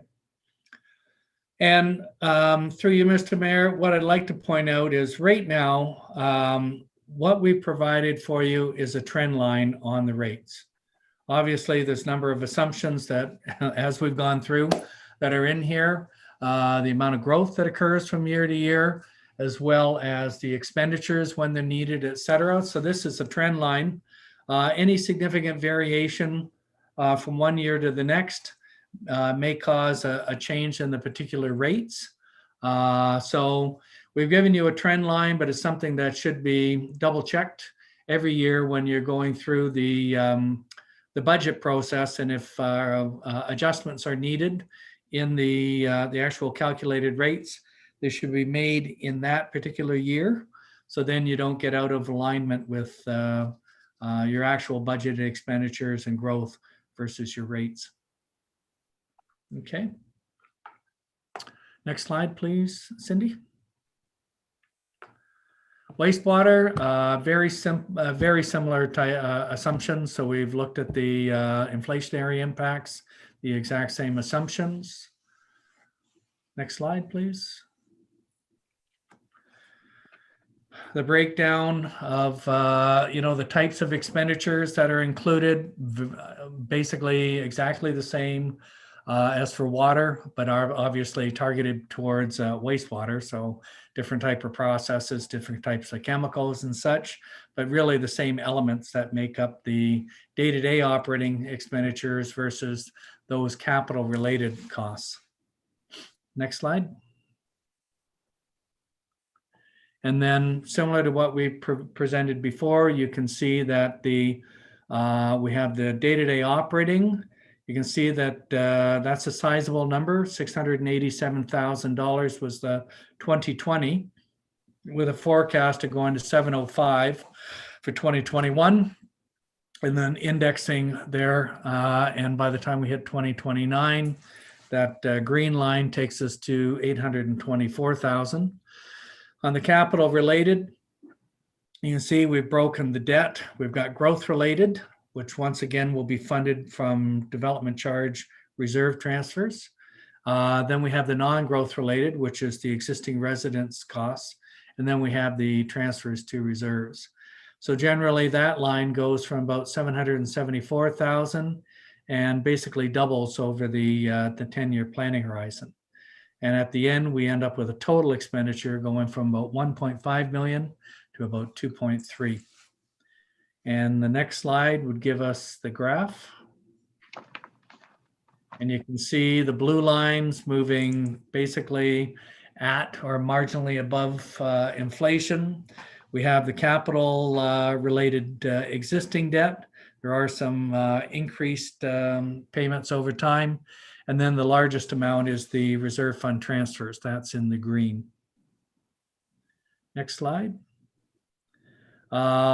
Miscellaneous revenues, not a lot, but there are revenues that help to offset what we need to recover from the wastewater billings. And the next slide gives you a breakdown of those. So you can see on the wastewater side, we are looking at, for 2021, $513,000. And you can see just above the green line, you can see the contributions from development charge reserves, $323,000. So once again, that's the amount that's being transferred for the growth-related costs. So the existing ratepayers are not paying for the growth-related debt. That's coming out of the development charge reserve funds. The rest of the miscellaneous revenues make up, it's roughly about $180,000 in the other revenues. You can see there as well, we've got the Cisco contract, Kawartha Downs. They total about just under $100,000 for their cleaning out of their holding tanks and bringing it down to the municipal treatment facility. Next slide, please, Cindy. And then once again, you can see we've got the total expenditures, which is the first green line, and we subtract those miscellaneous revenues, including the transfer from DC reserves, and that gives us a net amount that has to be recovered through the wastewater bill. So you can see the orange for 2021 is $1,010,000. And that's the amount that we need to recover through both the base charge as well as that volume charge. Next slide. And on the base charge amount, we're looking to recover $702,000. So that's holding the same bi-monthly rate from 2020 to 2021. So, you know, the $120.94 bi-monthly. And so we've held that, and the revenues that are generated will be just under $703,000 from those bills. Keep in mind, we have more customers, so we're actually getting more revenue from that base charge. Next slide, please. And once again, this is just showing you we've included not only the existing, but the brand new customers that are expected in the forecast. So we're, instead of basing it on the original 814, we have 894. Next slide. So this just summarizes once again, we've got the green is the total expenditures, less the miscellaneous revenues. That gives us the $1,010,000 in the orange that was shown on the prior slide or 2 slides ago. And we're recovering $703,000 from the base charge, and the rest comes through the volume. That's $307,000, which is shown below. 307,000 divided by 123,000 cubic meters means that the rates are $2.49, which is the exact same rate from 2020 to 2021. The base charge and then the volume charge are then increased by 2.25% then across the rest of the forecast. Next slide. So on the water bill, this completes the extra information. The net amount that needs to be recovered is made up from the base charge. So we're going to get 381,000. And then from the volume rate, 246. And that's based on 906 customers, 135,000 cubic meters. So those are all of the different components that bring us down to calculating the base charge rate and the volume charge for both water and for wastewater. I'll stop there. Did I go a little bit? You asked me, Mr. Mayor, to speed up a little bit. Did I go too fast, or was there a question I missed as I'm going through? I think you did quite well. I don't see any hands firing up here. Anybody have any questions while we continue along? I think you did a great job. Okay, good. Okay. Keep going. Next slide, please. Yeah, so this one just, basically it equals the $392 base charge and the $1.82. So it's an annual base charge on an annual basis. Okay. Next slide. So some of the things we've talked about, which we need to be considered further as staff moves ahead and as you consider next year's budget. The DC Reserve Fund for Water is in a deficit position and expected to continue to grow. So we need to address that. We have looked at trying to make sure that the water reserves stay higher than the DC reserves in order to balance that out. Now, if we can make some significant movements ahead, we can put the wastewater, the DC reserve in a better position. But at the end of the day, I don't think I would make much of an adjustment towards that targeted amount that we were looking at the end, the reserve fund at the end of the 10 years. Once again, we've only dealt with 20% of the replacement infrastructure. In the 10 years following that, there'll be a more sizable amount of spending that probably will need to be looked at. So we're looking to build up some extra revenue in the reserve funds by the time we hit the end of the 10 years. On the wastewater side, DC reserve is expected to go negative as well. So we need to deal with that. Once again, we were looking at both of the reserves, trying to make sure that we're trying to balance off the wastewater non-DC versus the DC reserve. So it's something we're trying to deal with every year. I think at budget time, it needs to be discussed with council. And I do think that we need to make some improvements on the DC collections. Next slide, please. So I think there was a discussion. We have assumed funding the capital, the existing capital from the reserves rather than issuing new debt. That's something that could be considered, but that has to be looked at. The amount of debt needs to be considered not only for water and for wastewater, but you got to consider it as part of your property tax supported program and look at the overall debt levels that the municipality is getting into. You're monitored by the province for your debt capacity. They'll let you go up to 25%, but we normally suggest a target, a maximum target of 20%. So that's something that could be further discussed, during the next budget cycle. So overall, the reserve funds, for the most part, stay in a relatively positive position, but that 2023 was something that we're hitting the bottom, so we need to monitor that for that year. Next slide. And just a clarification for the benefit of all of us, the 20 to 25% maximum debt capacity that you're referring to, maybe further explanation, just it's not 20 or 25% of the taxes you collect, it's 20 to 25% of the payments that you would have to be making, I assume, for interest and capital on the debt that you're taking on.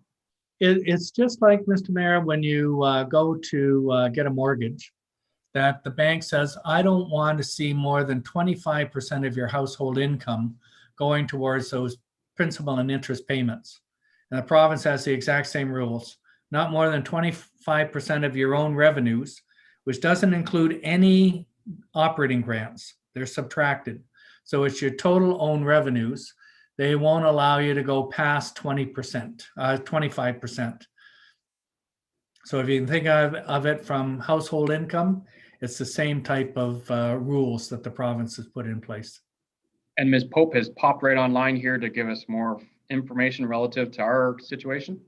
Absolutely. Through you, Mayor, to Council, just to reiterate, so our annual repayment limit, or our ARL, that the government imposes is our top limit, is basically $2.8 million. So we shouldn't have annual repayments greater than $2.8 million. And that is calculated based on 25% of our net revenues. Gary mentioned earlier, he would never recommend going above a 20% level rather than the 25% level in the ARL. That would bring it down about another 200,000 to about $2.6 million. If you take a look at what we already have with water, wastewater, we have approximately $507,000 being paid annually through the debt repayment. That represents about 17% of the 25% limit. So if we remove that 507,000 from the 2.8 million that the government is permitting on an ARL, that would leave us with about $2.3 million, which I'm not recommending, but that would be maxing out at the full 25%. Very good. And to put that into dollar figures, as far as the amount approximately borrowed, currently we have how much debt and how much as a number total that you could commit based on that 2025, just in dollar figures? So basically right now we have $8.2 million.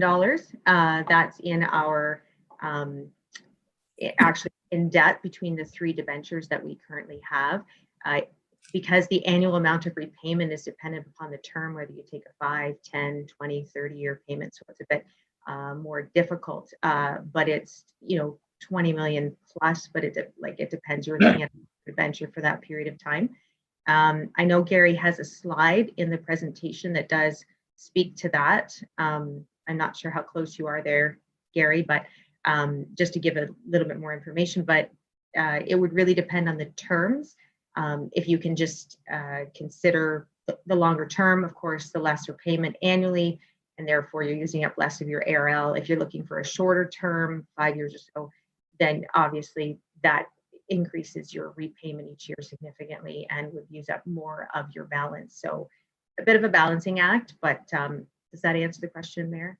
Yes, that's very good. And just for clarity, the only debt that the township has is those amounts that you indicated, which are all relative, directly related back to the water wastewater. There is no other outside debt for a new community center or any of the other infrastructure projects that we've done. That's correct. Very good. Excellent. Any other questions before Mr. Scanlon continues on? Okay. Thank you, Ms. Pope.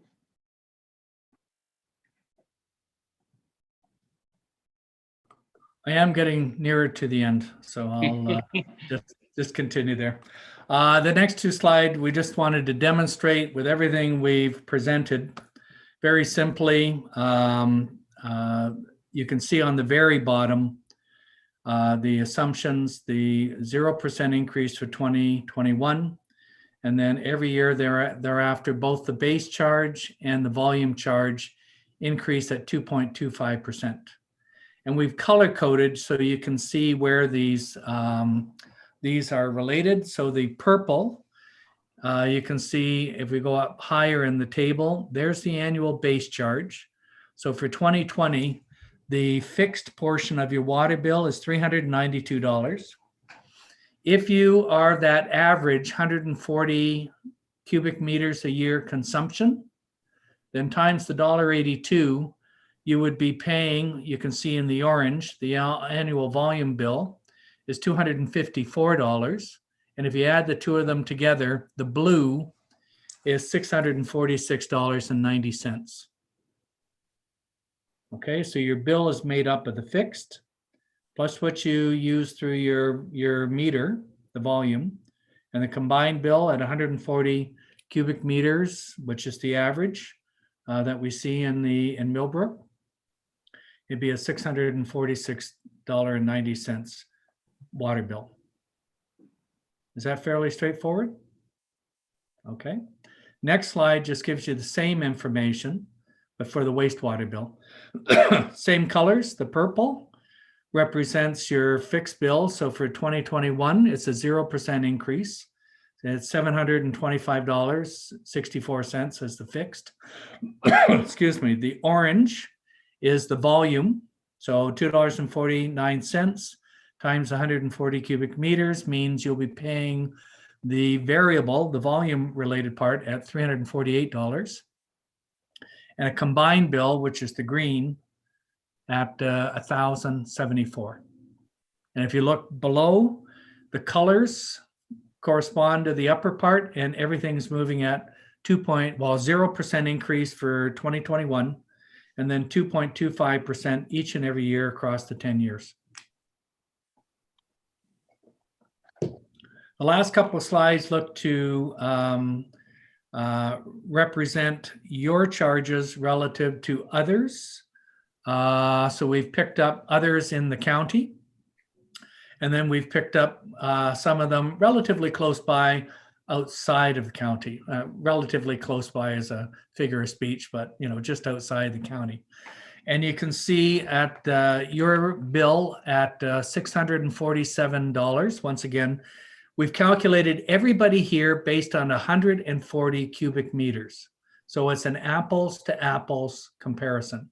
If you're consuming that amount in these other areas, then in places like Port Hope, it would be as low as $412.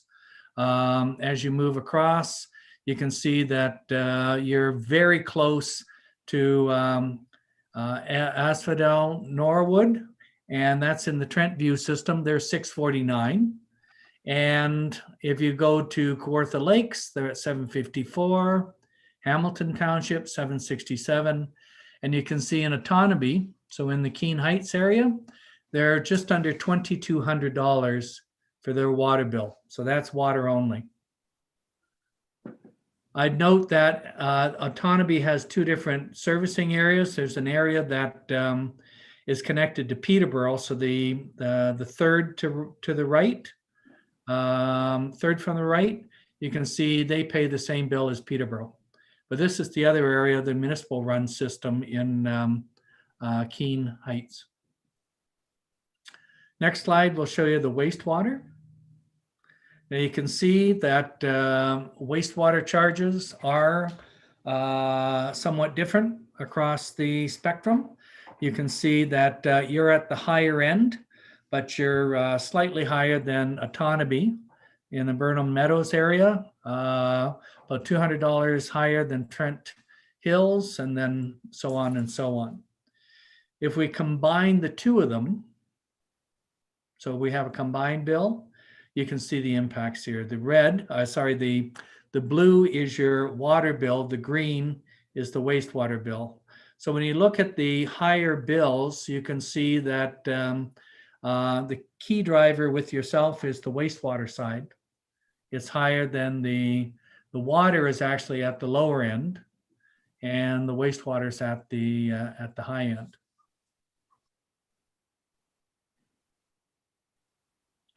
And if we go to the next slide, this is a typical water bill. So this is what the residents would see. But this is obviously based on an annual billing. But we've highlighted within the bill, the orange is related to the volume rate. And then the purple is related to the base charge. So if you take a look on I'm going to look a little bit more on the left-hand side. You can see the sewer charges, and you can see that the $2.49 is multiplied by the volume, and then there's the fixed fee. So I guess this is Kimberly, if I'm not mistaken, is this you've taken the 140 and divided it by 6. So this would be one bill for 2 months based on an average of 140. So the 23.23 cubic meters would be the 140 divided by 6, and then times $2.49. So the volume portion of the bill for wastewater would be $58.12. And just below, you can see that the water charge would be $42.48. And then moving over to the right-hand side, we've taken those and we've added the fixed component for the bi-monthly. So this customer would receive a bill of $286.89.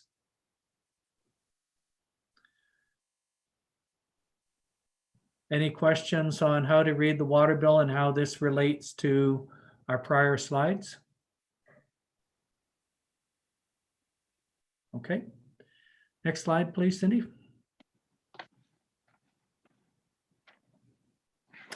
So just some other things to be other matters for discussion. You have an operating contract that's associated with the systems, and those contracts will be coming up for renewal. Right now, we've assumed 2%, but I'm not quite sure how those contracts will be affected by negotiations. So there may or may not be a higher cost associated with what we've built into the analysis. The rate study, translates, we do the rate study, and normally that forms the basis for submitting to the province. So generally, you've historically done it at the same time you have to do the provincial reporting. This, as we've talked about, there are potential for changes that are going to occur, and you may want to just double check the calculations at the time of the budget and just kind of take a look at the forecast relative to the changing needs and your operating cost and number of customers. So we've given you, as I've said, a trend line, but from one year to the next, that could be impacted. With respect to new development versus existing customers, as we've had a good discussion, Mr. Mayor, with you and council, the capital side of things are completely paid by the new growth-related costs are completely paid for by new development. So they pay for all the pipes within the subdivision, and they pay for the associated costs that are out in either the trunk mains, the treatment facilities, the water tower. The growth-related costs are fully funded by the developers. The existing customers pay for their existing costs and their existing infrastructure. But as we've talked, as those new customers come on, actually there's some of those existing debt charges and such which will be spread and paid for by those newer customers coming on. So to some extent, they help the existing customers. And then there's just what we've presented today was basically the scenario number 3, which was presented to council. So I just wanted to highlight the fact that that's the one, if we're tracking back to our prior presentation, that's what we've presented in this presentation today. And then I think I have one last slide. And that one's not yours. Oh, that's not mine. Oh. Even better. Okay, so there's been lots of discussion, great questions. I know one thing that I'm really interested in is I'm not asking for 74 pages to be condensed down into one page, but I know we stopped at one point to have a discussion on the best way to message the past costs, existing costs, DCs, how the grants are laid in, the existing infrastructure moving ahead. I'd really like to see how that could be captured in a I think a chart or a graph of some sort. And then maybe a follow-up page that has the details of what it means. I think it could be captured and easier messaged. So I know you could work well with staff on that. I don't know whether staff has a different idea, but I suspect you'll want to work with Mr. Scanlon on that. Everybody's just jumping in to respond from staff. Here we go, Mr. Hancock.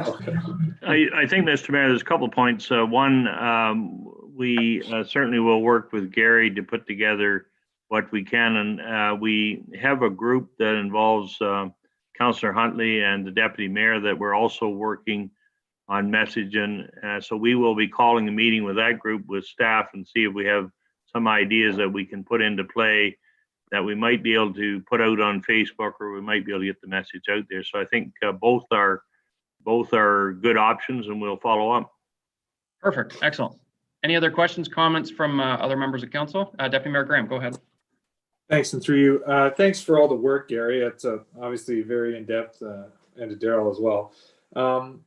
I guess one of the questions that I have that might be, part of painting the fulsome picture of the Kevin Monaghan experience when it comes to this. One of the questions that I have is, with regards to timing, I think we've made inferences throughout the discussion for the last at least 2 years that I've been involved with it about sort of, almost the fortunate nature of the timing from our municipality's experience with the eligibility for these debentures and this, debenture support that we've been able to utilize for the capital that we've investment that we've made with the plant itself. I'm just curious about validating that by maybe drawing from some of your experience in other municipalities that might not be the benefactors of that sort of support. Is there, has the eligibility for those, Investment Ontario, debentures changed?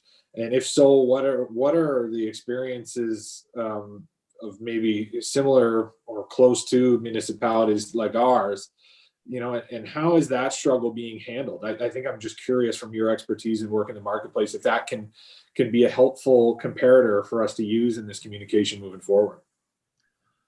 Through you, Mr. Mayor. Obviously, the province offers that funding mechanism to all municipalities. A lot of the Torontos, the York regions, the Halton regions, they don't utilize it. But most other municipalities do, because they get a better borrowing rate than if they tried to go out on their own.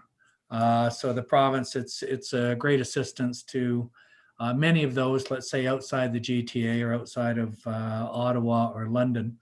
And other than the fact that it's very cumbersome, there's a lot of stuff to fill out for getting the approval, and then the monitoring and such that has to be done. But past that, I think a lot of municipalities do utilize it. It's a good funding, and you can spread it out over a longer period if that's what you would like to do. So hopefully that helps. Is there some aspect I didn't pick up on? I see a green head. Through you, I'm just curious if, I'm curious as the comparator experience and what, in the discussion with regards to this subject matter, people are very quick to simply reference bills from other regions. Yes, some of the regions quoted to me, they're a monthly billing, not a bi-monthly billing. So that's a pretty easy argument to make in response. But I am curious if there is sort of an alternative experience or an understanding as to, if there's indications or other sort of, experiences that have maybe not gone as well from maybe not from a financial analysis standpoint, but, just curious as to understanding, the implications on those, because, it's a very complicated and, obviously a lot of historical components to complete the telling of the story. And at the end of the day, unfortunately, what often sounds like, a history lesson doesn't really change the end result, and, the ability of individuals to accept the rates needing to be what they are.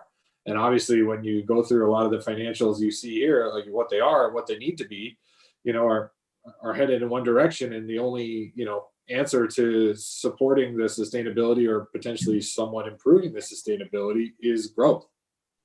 And so I'm just curious if there's from a comparative standpoint, if there's, any sort of suggested municipalities that we could look to or reference from a similar experience. And that's sort of what I'm looking for, because, it's not a unique circumstance, to Cabmonaghan to be a smaller municipality with a service system that, is in need of repair.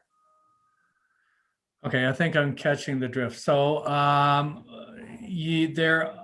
number one, all municipalities that have water and wastewater systems are going through an experience of significant increases over time.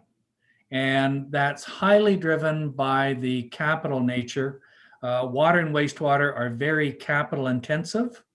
Obviously, you don't want to make mistakes in running your water system, because that has a direct impact potentially on the individuals consuming the water. Heaven forbid anything like Walkerton should happen again. On the wastewater side, it's not as critical to perhaps in the masses, but problems there impact on the environment. So so municipalities have been struggling with the changes in legislation over time, and we've seen considerable increases, and we're continuing to consider sizable increases. I know there's, if you look to some municipalities in and around your county and just outside your county, there are some that are in a no growth scenario, but they still have to replace the infrastructure. And they're having to come to grips with very sizable increases in their rates. And it's unfortunate, but it comes down to the fact that the province, these are essential services. They're more essential than having a community center. In theory, some municipalities don't have parks and recreational facilities. But if you're consuming municipal water, then there are extreme obligations that you have to fill, that you have to meet. So that's where in these situations, you do see sizable increases. It's provincially driven, and it's very difficult to do anything more. And hopefully the province and the feds will be coming out with more grant programs, but until we see them, you have to deal with the infrastructure yourself. Thanks.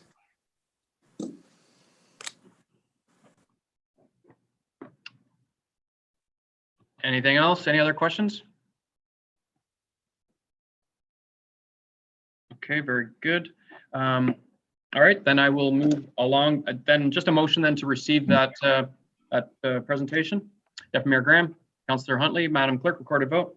Councillor Moore, Yes. Councillor Huntley, Yes. Councillor Belch,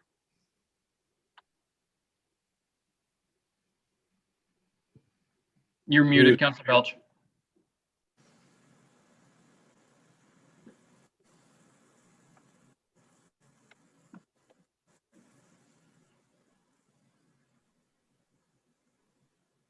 Yes. thank you. Deputy Mayor Graham, Yes. Mayor McFadden. Yes, motion is approved. And finally, the confirming bylaw being bylaw number 2021-04, being a bylaw to confirm the proceedings of the special council meeting held January 26, 2021, be read a first, second, third time, signed by the mayor and the clerk, and the corporate seal attached thereto, moved by Councillor Belch, seconded by Deputy Mayor Graham. Madam Clerk, recorded vote. Deputy Mayor Graham, Yes. Councillor Belch, Yes. Councillor Huntley, Yes. Councillor Moore, Yes. Mayor McFadden. Yes, motion is approved. Motion to adjourn.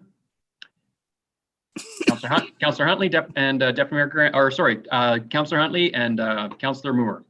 Madam Clerk, recorded vote. Councillor Moore, Yes. Councillor Belch, Yes. Councillor Huntley, Yes. Deputy Mayor Graham, Yes. Mayor McFadden. Yes, motion is approved. Meeting is adjourned. Mr. Scanlon, if you could just hang around online just a bit after the meeting. I just had a quick question for you.